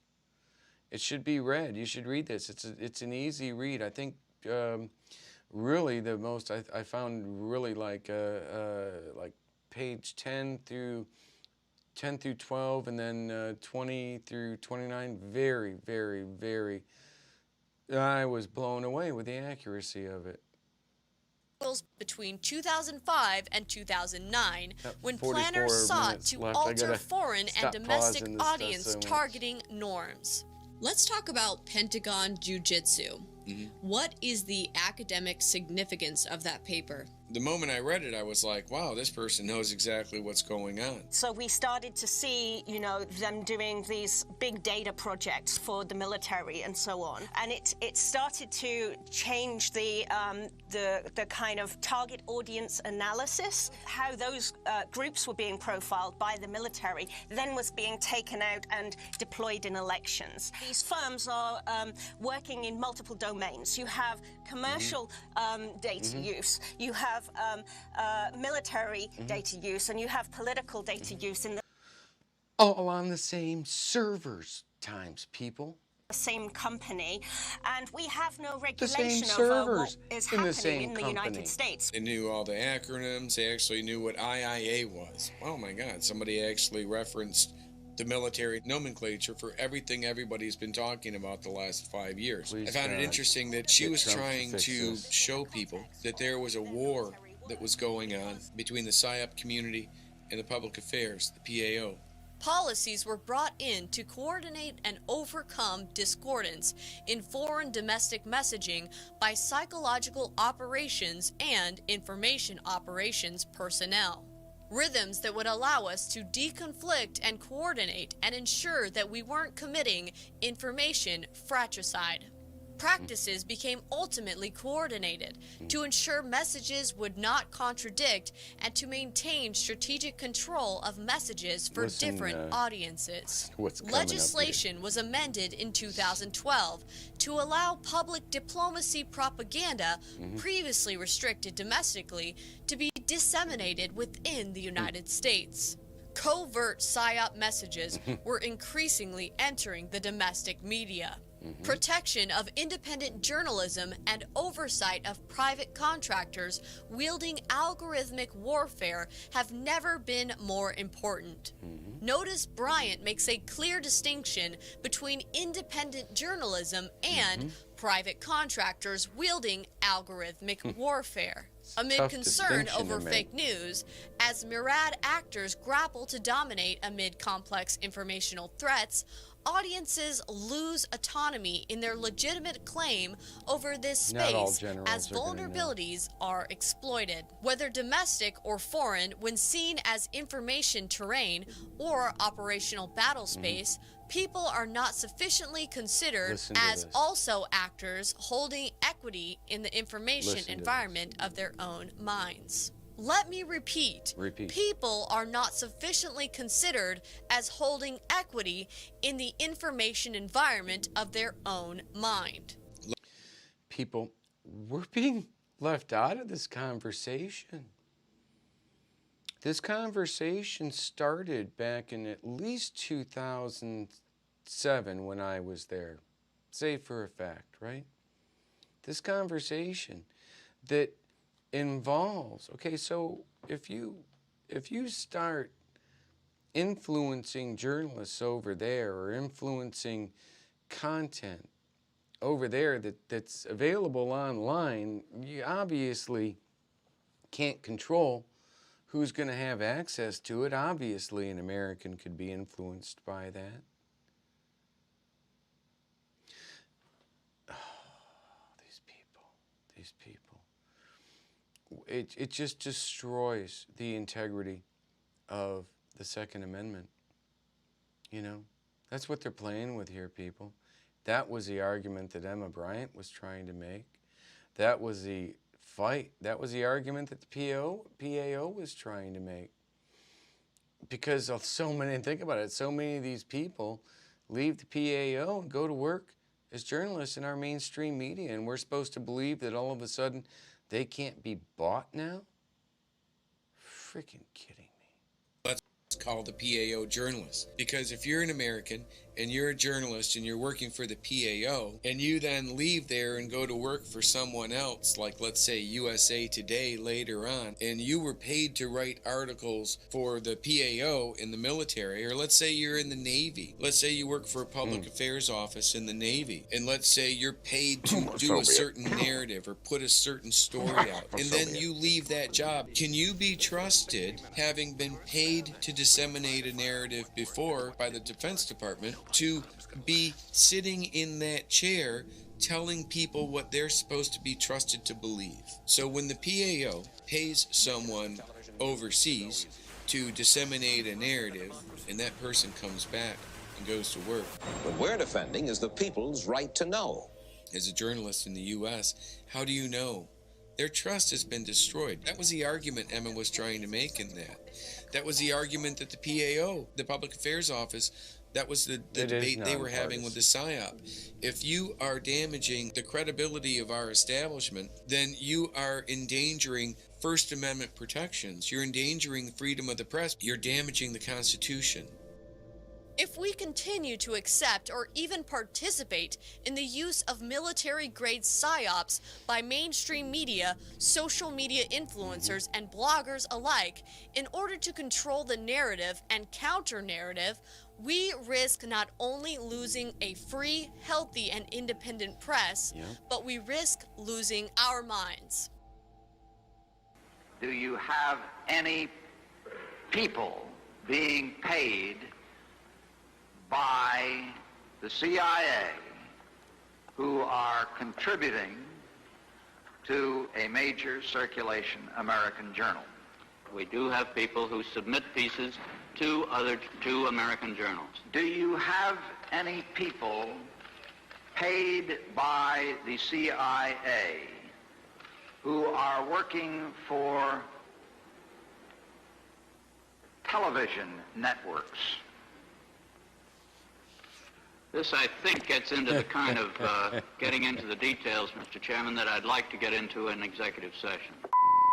Mainstream media, or legacy media, has a long history of intelligence operatives and their prodigy running the news. Mika Brzezinski, her father is, the father of influence operations and psychological warfare. A towering figure in American foreign policy, an extended member of the NBC News family as well. Zbigniew Brzezinski. Jillian Turner. Real quick, with the Democracy Now! Conversation going on in the chat room. Listen, you got to bring everybody into this party. We help.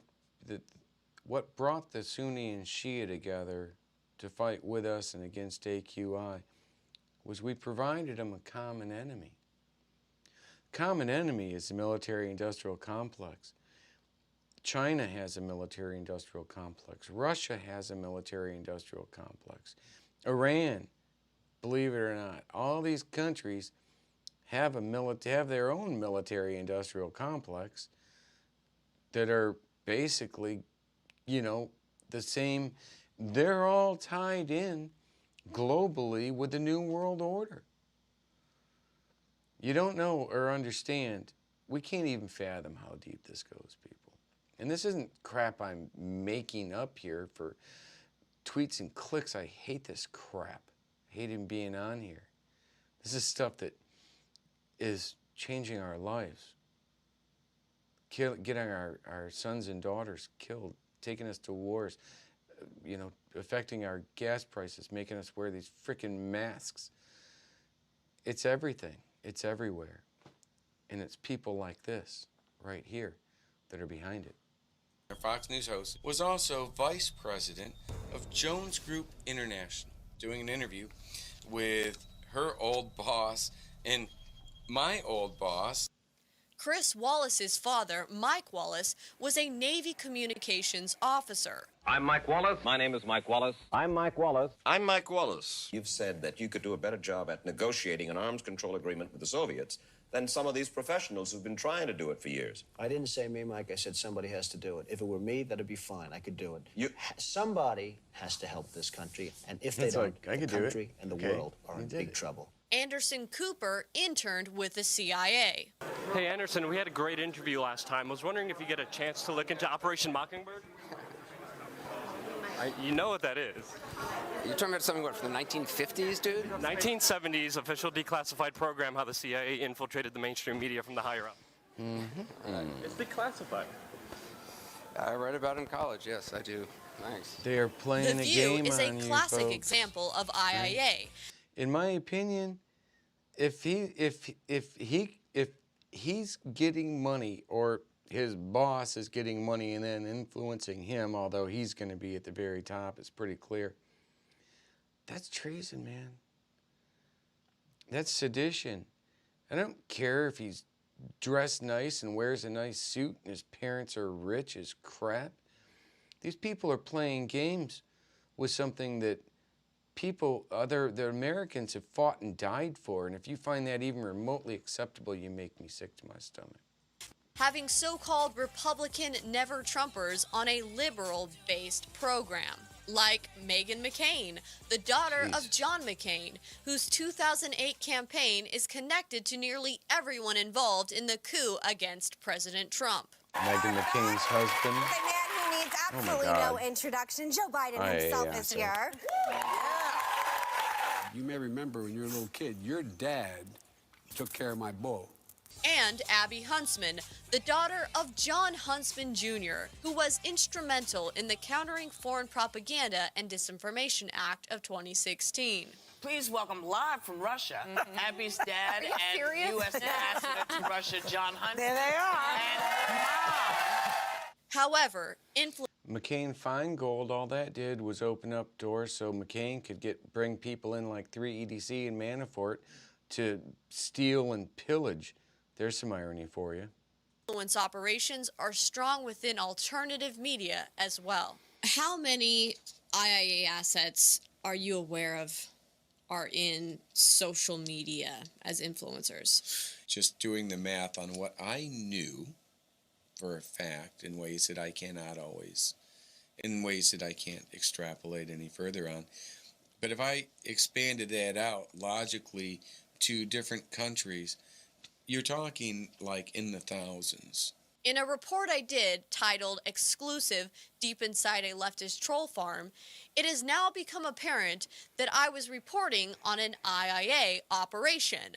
I just didn't realize it at the time. We were able to watch this troll farm in action. Our undercover also gained access to detailed instructions about meme generation and content to troll. Yeah, I did. We discovered these trolls were posing as right-wing extremists spreading anti-Semitic sentiment, while at the same time playing the side of the left, essentially acting as sock puppet A and sock puppet B, aimed at controlling both sides of political discourse. What at first appeared to be mere trolling, promoting a particular political platform, turned out to be a more serious operation engaged in deception and political. See, what makes this tactical, what makes this IIA, is the tactical dissemination and the coordination, right? It's almost like a RICO thing, which, again, that's what ShadowNet was designed, literally, to do. Subterfuge. So discord within Trump's base. Sock puppet A to push narrative that Trump will drain the Israel swamp. Sock puppet B to push narrative that Trump is an ally to Israel. Color the website as hateful by pushing over-the-top racist and divisive posts that make no real contribution. Flood alt-right Twitter sphere with praise for Andrew Yang until the disclosure as a show of power. When we infiltrated the Yang Gang, the operation had to move to the Groypers carrying the whole thing. Let's not forget, Oliver Darcy started tweeting exact talking points, lock and step on time with the Yang 2020 Discord instructions. What's scary is that a new argument could be made regarding this particular IIA operation, which involved useful idiots in both far left and far right extreme groups used to push Yang 2020 through memes.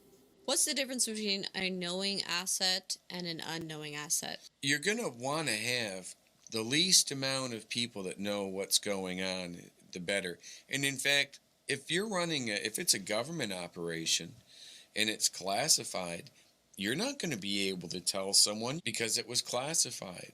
Actually, you'll find that most people don't really know any of what's going on above them, or if they know anything, it's only a very small amount. Few people like myself and Jones or somebody who absolutely have to be involved in creating it are going to have the understanding of all of these things. If you're doing it, okay, I get it. Everybody's kind of doing it at one point. If all the Democrats are doing it, how are Republicans supposed to win if they don't do it?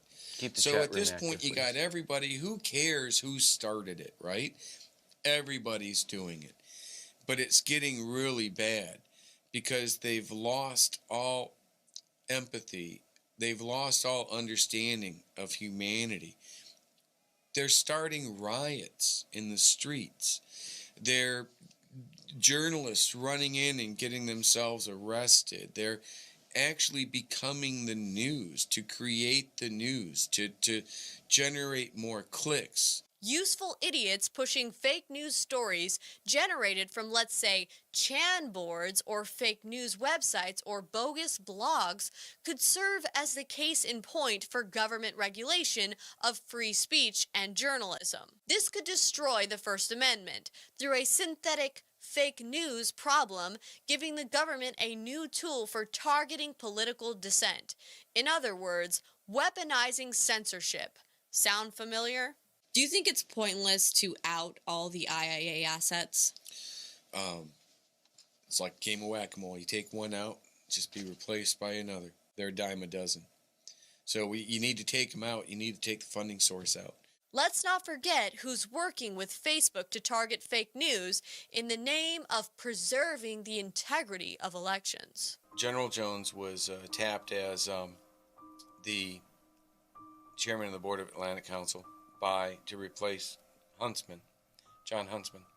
One of the first orders of business that he did with the Atlantic Council was to create a partnership with Facebook.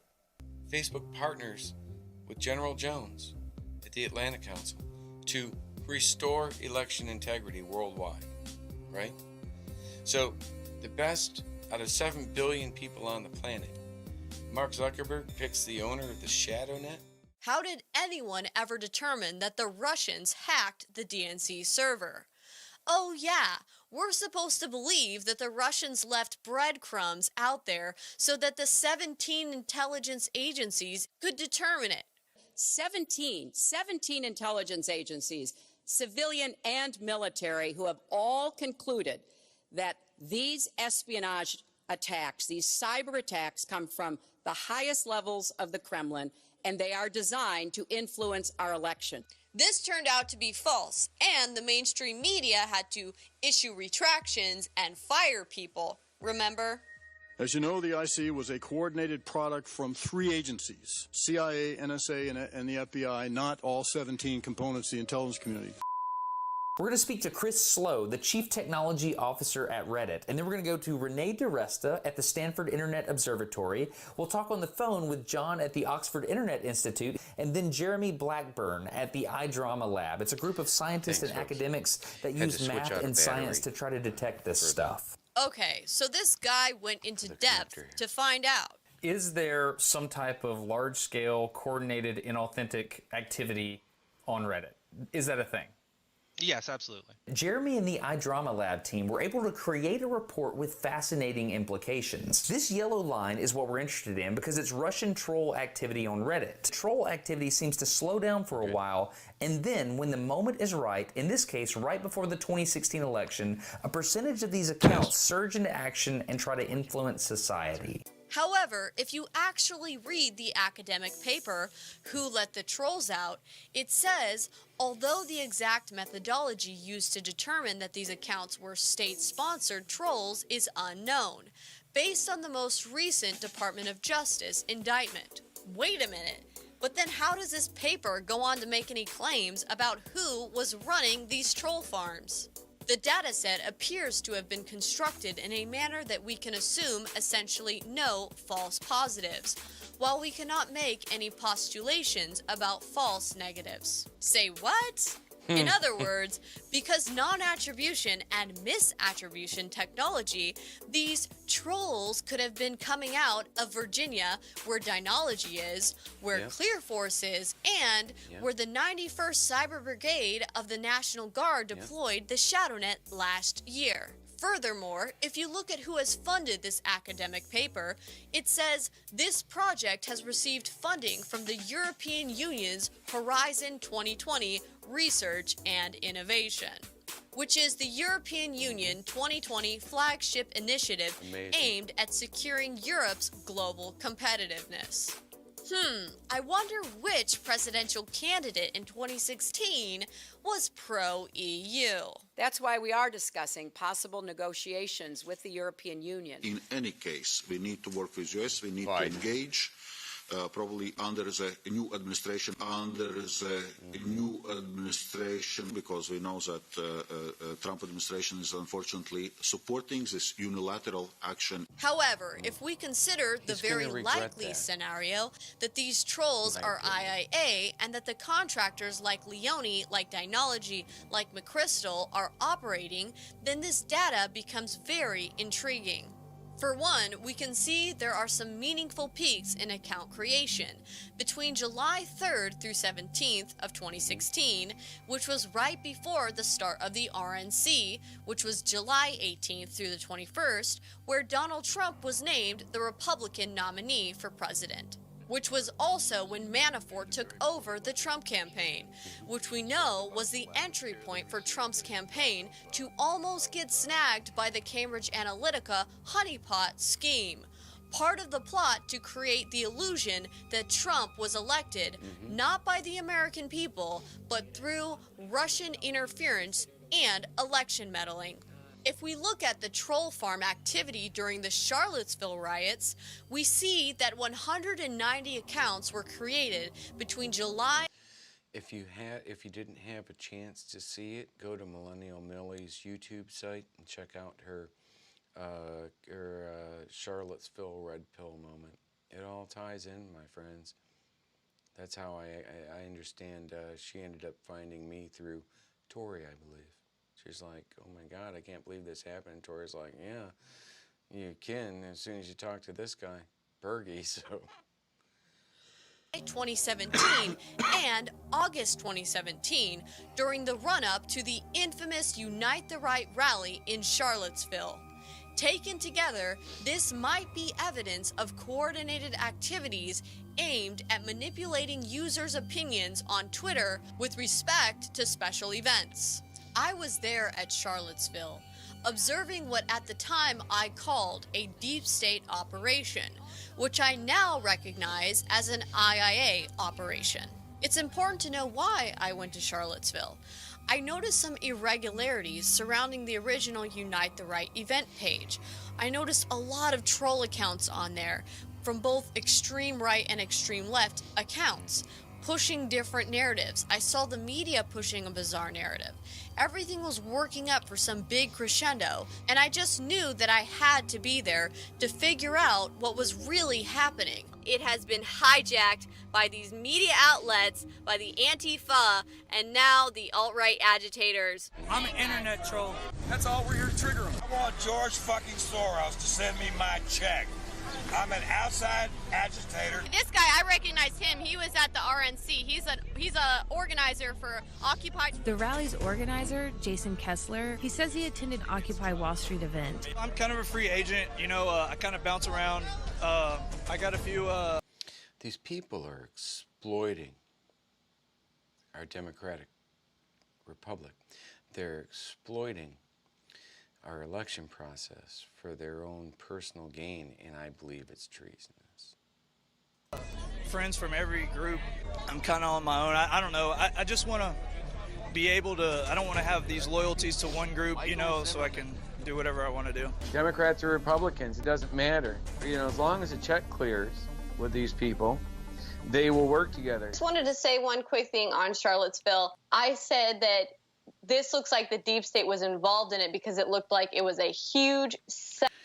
The Munchie Wolverine, sorry to cut you off there, Millie, but to that question, Munchie Wolverine said, quoted, "I am an internet troll," said no one in real life ever.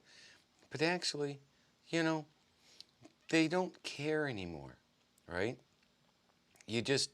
They get so, it's just like, think about it. Think of how many things that we've seen in recent years that were just absolutely appalling and astounding that came out, and people were just being open and obvious about it because they didn't think it mattered, because they'd gotten away with it for so long, didn't think it even, they're never going to get caught, and they probably aren't. Up. So much for foreign propaganda and influence. We're actually looking at domestic propaganda and influence to control our elections. If you can make a conversation into a two-sided thing instead of a three-sided or four-sided, whoever sided thing, it becomes much easier to control it, right? If there's two very clearly opposing points of views, black and white, now it's easier to control the narrative because people get locked into one of those points of views or the other. Should we be surprised that this YouTuber seems to know so much, yet skirts the line, somehow avoiding a subject everyone in this video should know about if they are experts on social media manipulation and influence operations? Effective social media weapons, which can then be deployed to understand how these disinformation campaigns work. This particular troll operation was underway. What I think you're talking about is information operations. Sebastian Bay works for the NATO Strategic Communications Center of Excellence. Atlantic Council, NATO. NATO is fully aware of the destructive nature of social media manipulation. We have a team of investigators. They own the ShadowNet and are using it to profit for their own personal profit, or their chairman of the board. Yeah, kind of seems, and their Supreme Allied Commander, kind of seems like they know. These are people who come from everything from the intelligence community to law enforcement. If the bad actor and the good actor are here, you get to change the battlefield at any point you want. Exactly. The military is aware that this is a big deal. They know it's a big deal, and it's hard to win a war without a map. I don't know if it's ever been done. It's also hard to win a war if you don't know what the name of the weapon you're fighting it is. That's why it's nice to just be able to call it by what it's called. IIA, Interactive Internet Activities. It's changed. MISO and this and to different things was TRWI. I like IIA. I'm sticking with that. But know where the battlefield is, and know the names of at least the names of the weapons that are that you're trying to defeat. That's pretty good, dude. Sorry, but that looks way too much like IIA conducted by a public affairs officer as part of an information operation. For the past 15 years, I have been a federal employee, specifically something called a Department of Defense civil servant. It's because I'm not a journalist, I'm not a politician, I'm a rocket engineer. We, the men and women of the Army Test Evaluation Command, have been tasked with the job of protecting soldiers by testing their equipment. Wait, what? This is getting ridiculous. So let's look at the IIA picture here. On one hand, we have the left, which is pushing the Black Lives Matter narrative that there's a major problem with police racially targeting African American men and killing them. Protesters turned out in droves, many for the first time, to call for change in a system they say discriminates against Black Americans. Then we have the Blue Lives Matter on the right, pushed by conservatives, where you're beefing up and trying to get more funding and resources to the police. With violence against police officers on the rise, a growing number of states are passing so-called Blue Lives Matter laws to classify violence against officers as a hate crime. In IIA, it's important to have a false dichotomy. False dichotomy is also known as false bifurcation or the either-or fallacy. Basically, what this is claiming that there are only two options when in fact there are more. So that both sides are fighting against each other, and neither side is actually putting forward a valid solution. A protest in support of police exactly was met by counter-protesters angered by incidents of police violence. As they marched towards the 6-8 precinct in Bay Ridge, the two sides clashed. When you make it all about race, or you make it all about just blindly supporting the police in everything they do, you're excluding important conversations that need to be had to protect Americans' rights and civil liberties. The left and the right coming together to talk about police brutality and people having their rights violated as a whole. And in excluding those discussions, you're allowing for the establishment bulking up and beefing up the police while using technological advancements in algorithms and AI to further control the American population. They are now even saying, and they have articles written on this, about it's a self-licking popsicle of taxpayer appropriations. How we need to move towards having algorithms make decisions whether or not someone gets released on bond, or risk assessments whether or not a police officer should use deadly force or should be concerned about their safety based on these algorithms. They're saying that this is the solution to the racial bias that these police officers are inflicting on people. This is their Hegelian dialectic, so to speak. Some departments are also considering drone surveillance and body cameras equipped with facial recognition technology. This video from the maker of an AI-powered body cam demonstrates how the technology could be used to find a missing child. Not shown, how they could use it to track suspects. Meanwhile, cities across the country have embraced a predictive policing approach that focuses not on high-risk people, but on high-risk places, putting entire neighborhoods under watch. Problem, reaction, solution. The solution being technology in policing, which should scare us all. RoboCop. He is OCP's newest soldier in their revolutionary crime management program. Robo, excuse me, Robo. Any special message for all the kids watching at home? Stay out of trouble.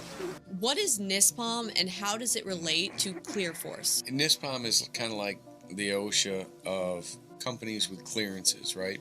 So if you have an employee who has a government clearance, like Follow secret, this right top here, secret, people. NISPOM regulates Extremely what's involved with that to try to maintain relevant. security with it. After 2013 Snowden, Listen to the Dynology dates. decided, hey, let's build the ClearForce app, and they started working on the ClearForce application to create predictive behavioral models so that they could scrape social media like Intrepid does and such, social media scraping.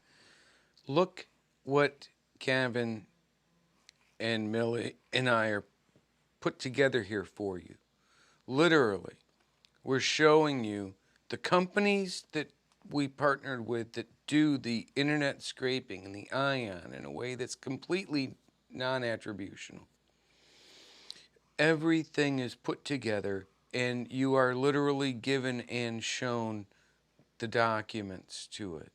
Collect all the information on people, then they tie that in with their financials, their medical, all of these things. They create these predictive behavioral models for them. In a very predictive way, the 1950s sci-fi story by Philip K. Dick, The Minority Report, has come to life in our time.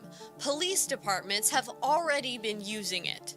In what are called heatless, predictive programs designed to use risk assessment in predetermining whether or not a crime is going to occur and or who is likely to commit it. Nice job, Like Gavin. the dystopian Pre-crime. artificial intelligence law enforcement referred to in ShadowGate 1. The scary thing here is that they've done overviews and studies of the system, and they've found that oftentimes there are people that get flagged as high risk when they themselves have never even had a criminal record. Police in Santa Cruz, California are getting closer to the sci-fi future using this algorithm. They don't listen to my a voice complicated either. math equation similar to the one that predicts earthquake aftershocks to predict crime. If you can imagine the Atlantic Council working with Facebook to put you in Facebook jail, then it's not a stretch to imagine that ClearForce could work with the police to put you in real jail. So they modified the NISPOM requirements in Look at the late dates, my 2016, friends. requiring the same predictive behavioral requirements. The ClearForce application, which was now at that point launched as ClearForce Company, offers. The NISPOM comes out and announces these are new requirements for NISPOM. And then 2 weeks later, General Jones comes out with his new company, and Michael Hayden, Obama's CIA director, come out with this new company saying, oh, hey, we've got the solution for you here. We can help you meet this compliance for a nominal fee of $1,500 a person per month. ClearForce is a technology company with a mission to create safe and secure work environments for organizations through early discovery, automation, and compliant actioning of risk. But what they do is they create these predictive behavioral models to determine if you're likely to steal or leak before you've ever even stolen or leaked. And this same capability is available to any business out there that wants it. The opportunity to proactively identify employees that may various types of stress, whether it's health, financial, arrest records, social media use, all these things, and not just say, well, we can't do anything about that because that was outside of work, or we shouldn't do anything about that because we don't want to get involved in someone's personal relationship with their boyfriend.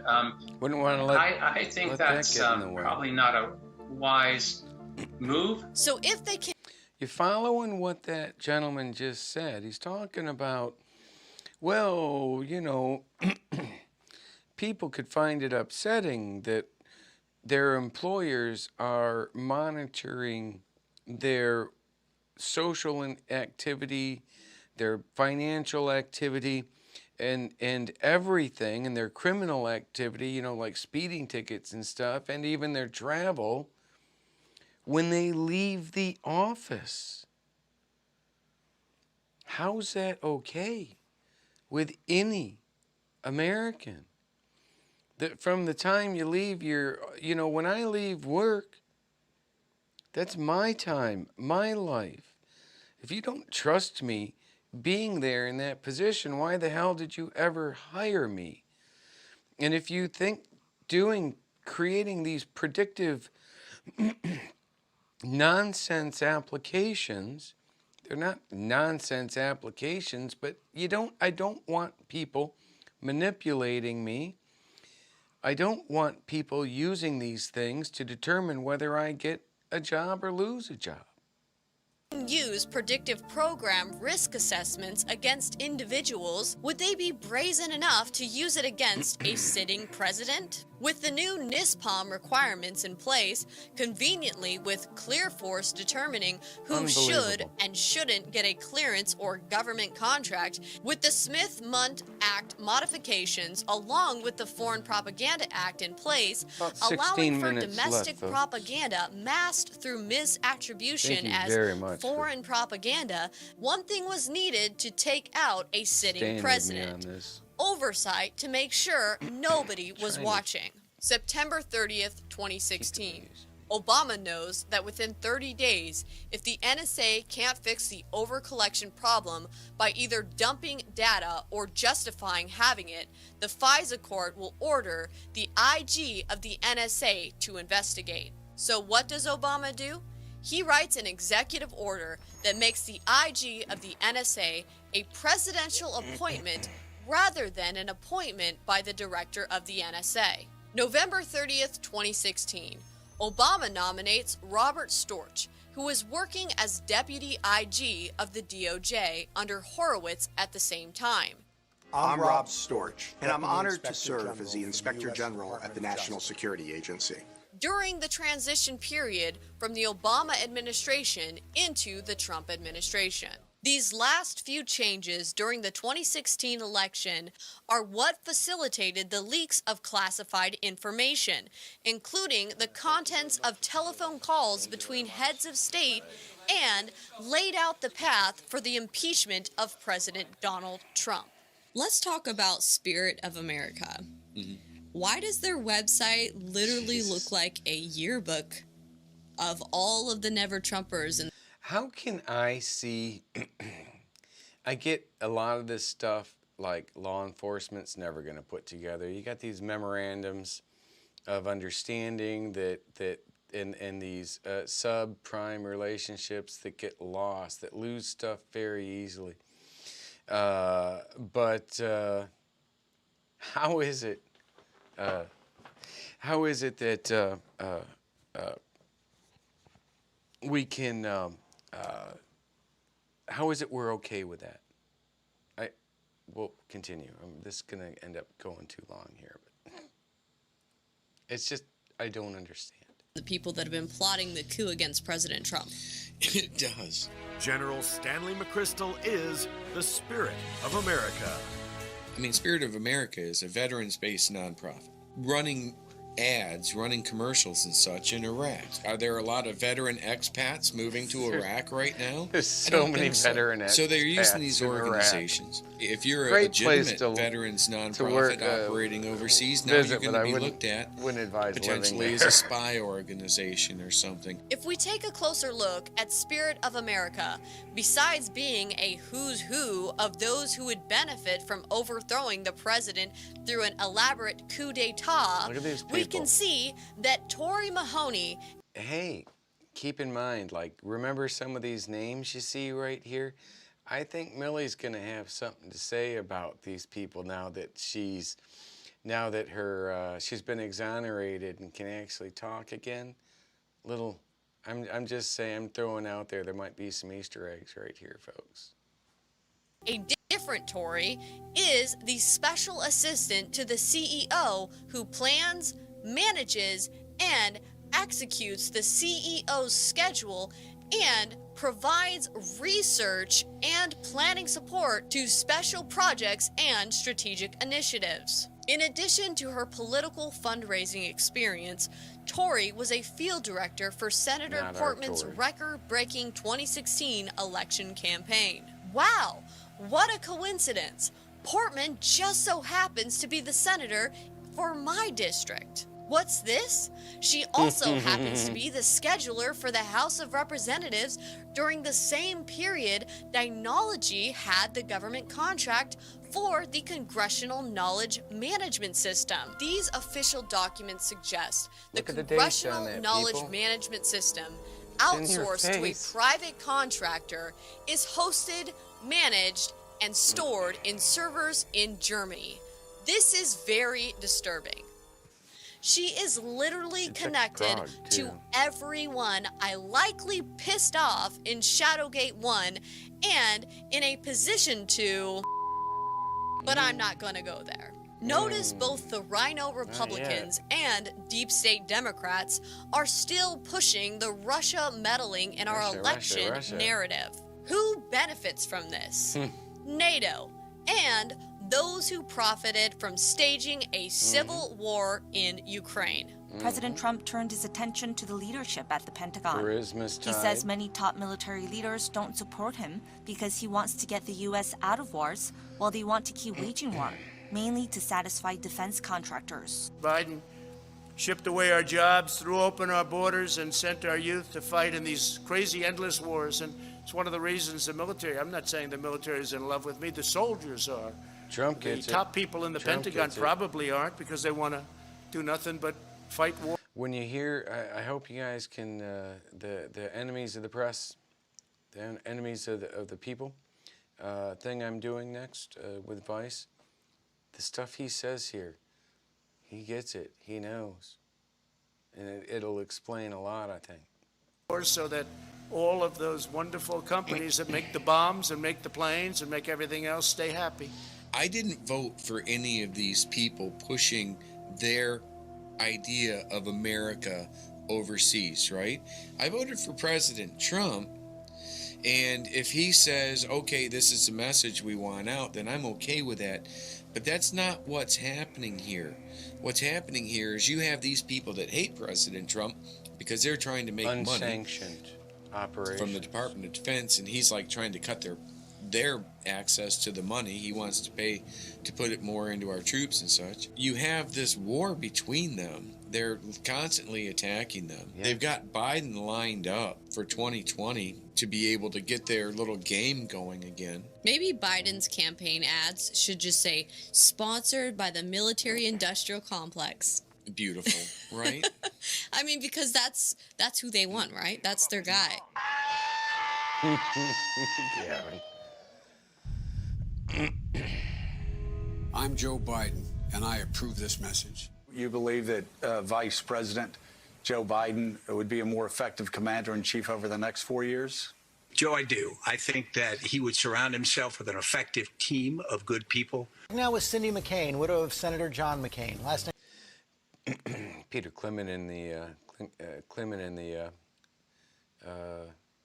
chat says, never seen in 6-7 years such a hatred for POTUS. Well, that's because think about what we could do for a couple $1 million in Iraq with the IIA program, and then think about what a couple $2 billion with assets all through our MSM could do to a single individual like Donald Trump, who had every penny of that focused on him. Well, a couple bucks were focused on me, but you get the idea. That's how. She became the latest prominent Republican to endorse Joe Biden for president. I want a president who has my back. I've always been on the opposite side of John McCain. No, I was not a fan of John McCain because he wanted the endless wars, and I didn't. I thought that the way the vets were taken care of, our great vets, was not good, not appropriate. And of course, he took the fake dirty dossier and gave it over to the FBI. The Republicans, through John McCain and his associates, disseminated the fake Russian dossier. It wasn't until the dossier appears on the scene that they were able to go and get a warrant. They point their fingers at the Democrats for colluding with the Russians. The dossier was prepared by a man named Christopher Steele, who was hired by Fusion GPS, that was being paid by the Democratic Party and the Clinton campaign to do opposition research against candidate Trump. Meanwhile, the Democrats pushed the narrative that the Russians hacked the DNC. The FBI learned in July of 2016 that the Trump campaign appeared to have advanced knowledge of Russia's plans to release, quote, thousands of emails, end quote, to harm Hillary Clinton and help Trump. The FBI learned this 1 week after WikiLeaks published 20,000 emails that Russia had stolen from the Democratic National Committee's hacked computers. And that Paul Manafort, who just so happens to be John McCain's former campaign manager, gave social media data to the Russians to help Trump win the 2016 election. None of the Mueller report's findings of criminal charges rely on the Steele dossier. None of them. The so-called Russian dossier was part of a cover story, hiding the fact that the NSA overcollection problem was being used to spy on the Trump campaign candidate and now President Donald Trump, all the way up until March 15, 2020. The alleged impeachment whistleblower was actually a wiretap, hence supersonic hearing capabilities. Eric Ciaramella was a decoy to hide the fact that the president was... Again, I mentioned this the other day. Watch this data flow, right? This data flow goes from the NSA to a contract, like a contractor is requesting permission from the NSA data stream, or the FISA court is requesting permission to the NSA data stream. That's how this is laid out. But since I've been able to look at that, I'm saying to myself, well, that's wrong. Because the contractors, just like with Danilo, just like with Leone, the contractors are the ones that are managing and maintaining and storing and housing and doing everything and controlling the access to all of the servers and all of the data. The NSA's already in the FISA court. We're not asking the NSA for permission for access to their data. The NSA is asking the military-industrial complex for access to our data. That's not a joke, people. You're thinking, well, that's exactly, verifiably what's going on. And I can't see how people are okay with that.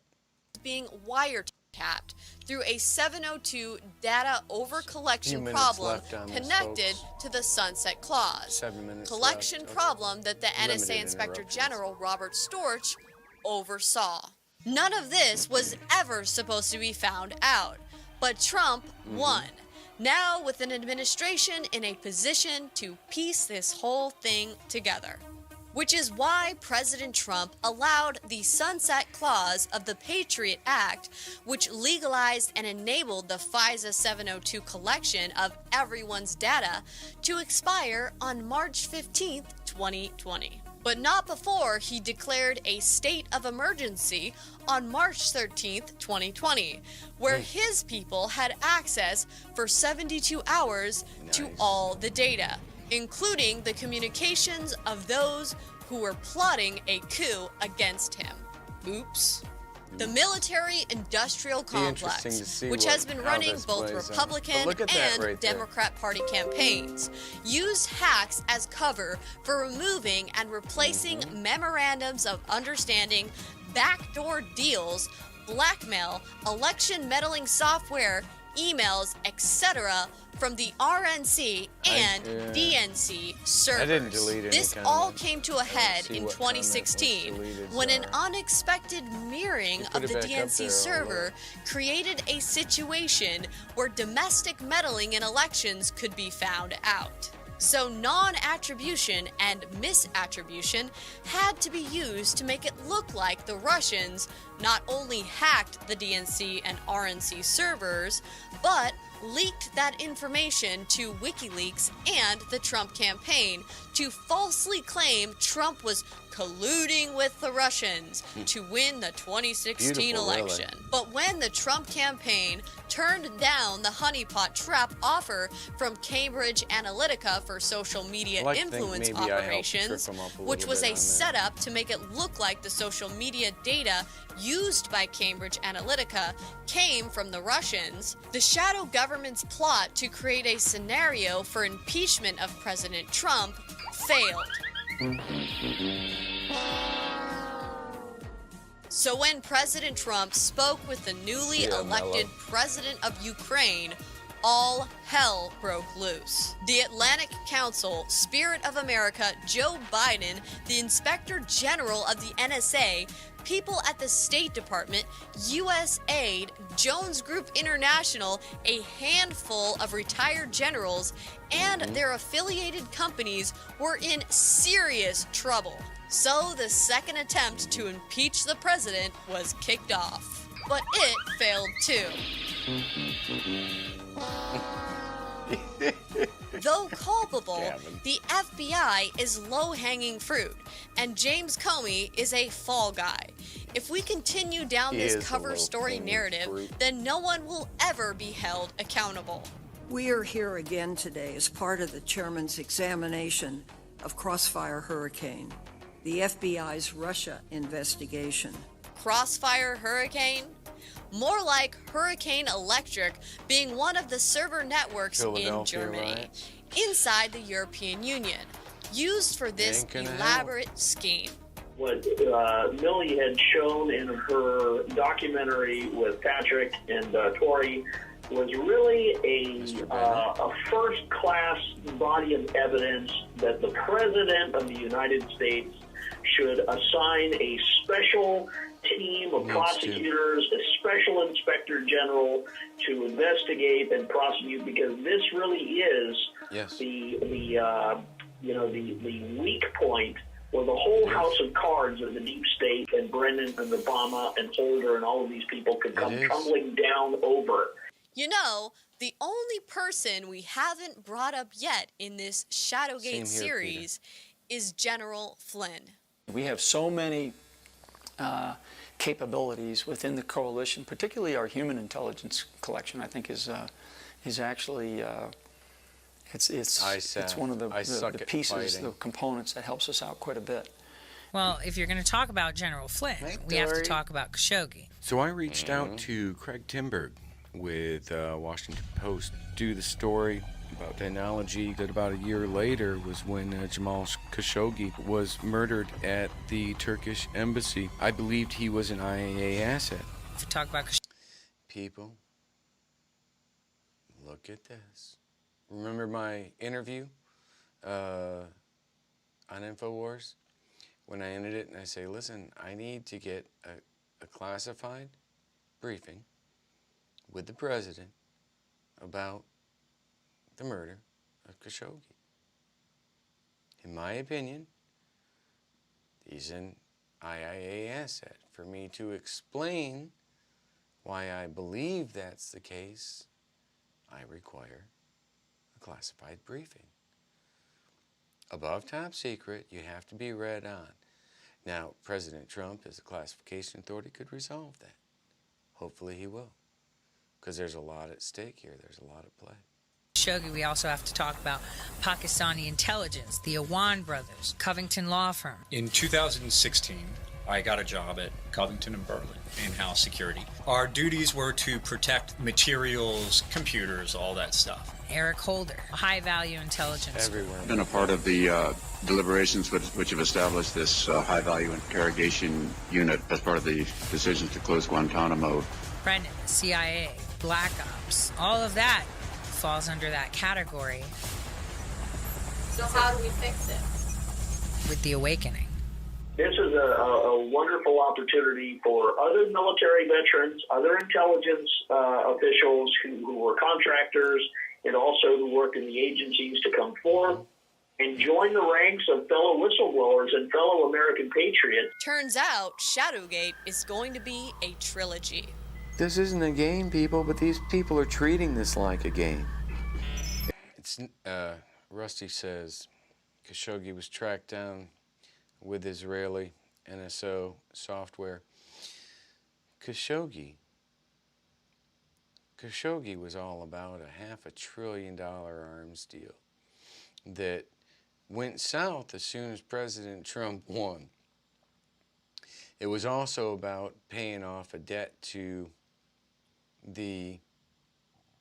Erdogan, who was like the president of Turkey at the time, who wanted to see another guy killed that Atlantic Council was protecting in D.C. Very interesting story, my friends. We're going to wrap this up, but at the very end, listen to the very end. And we need it's very important to stay on stop for the last. We got like 1 minute left, folks, and this is important. What Millie has to say here, I couldn't agree with more. Right? This is important. I hope you are enjoying the Shadowgate series. These films are made possible by you, the viewer. I don't work for any organizations, nor do I work for any news outlets. I am 100% an independent journalist, and I answer to no one except my viewers. If you would like to see more documentaries and exclusive reports, please visit my website, millennialmillie.com. You can support my work by purchasing these exciting new t-shirts, stickers, hats, and posters, or you can simply make a donation. My friends, all the garbage that was said about Millie, Tori, Gavin, myself, all the garbage that was said, use your brain. Anybody here can look at this and say, this woman right here sacrificed her career to bring you a story that some of the biggest journalists in our country were too afraid to bring you. Reward her. Help her keep getting more stuff out. Millie, God bless you. From the bottom of my heart. You can also support my work by becoming a patron on my Subscribestar. You can find me at Millie Weaver on Subscribestar. Without your support, I cannot continue to provide you cutting-edge exclusive reports, documentaries, and bring you insider information, whistleblower leaks, and information that I am uniquely privileged to. It is so important that I have your support more now than ever. I promise you that I will do my due diligence and give you the real, hardcore truth, no matter what it takes. You can follow me on Twitter at Millie_Weaver. Subscribe to my YouTube channel, Millennial Millie. Subscribe to my twitch.tv/Millennial Millie and find me on Facebook as Millie Weaver. The future of real, honest journalism is up to you. Thank you for all of your support. I don't know any other solution than this, my friends. Good night.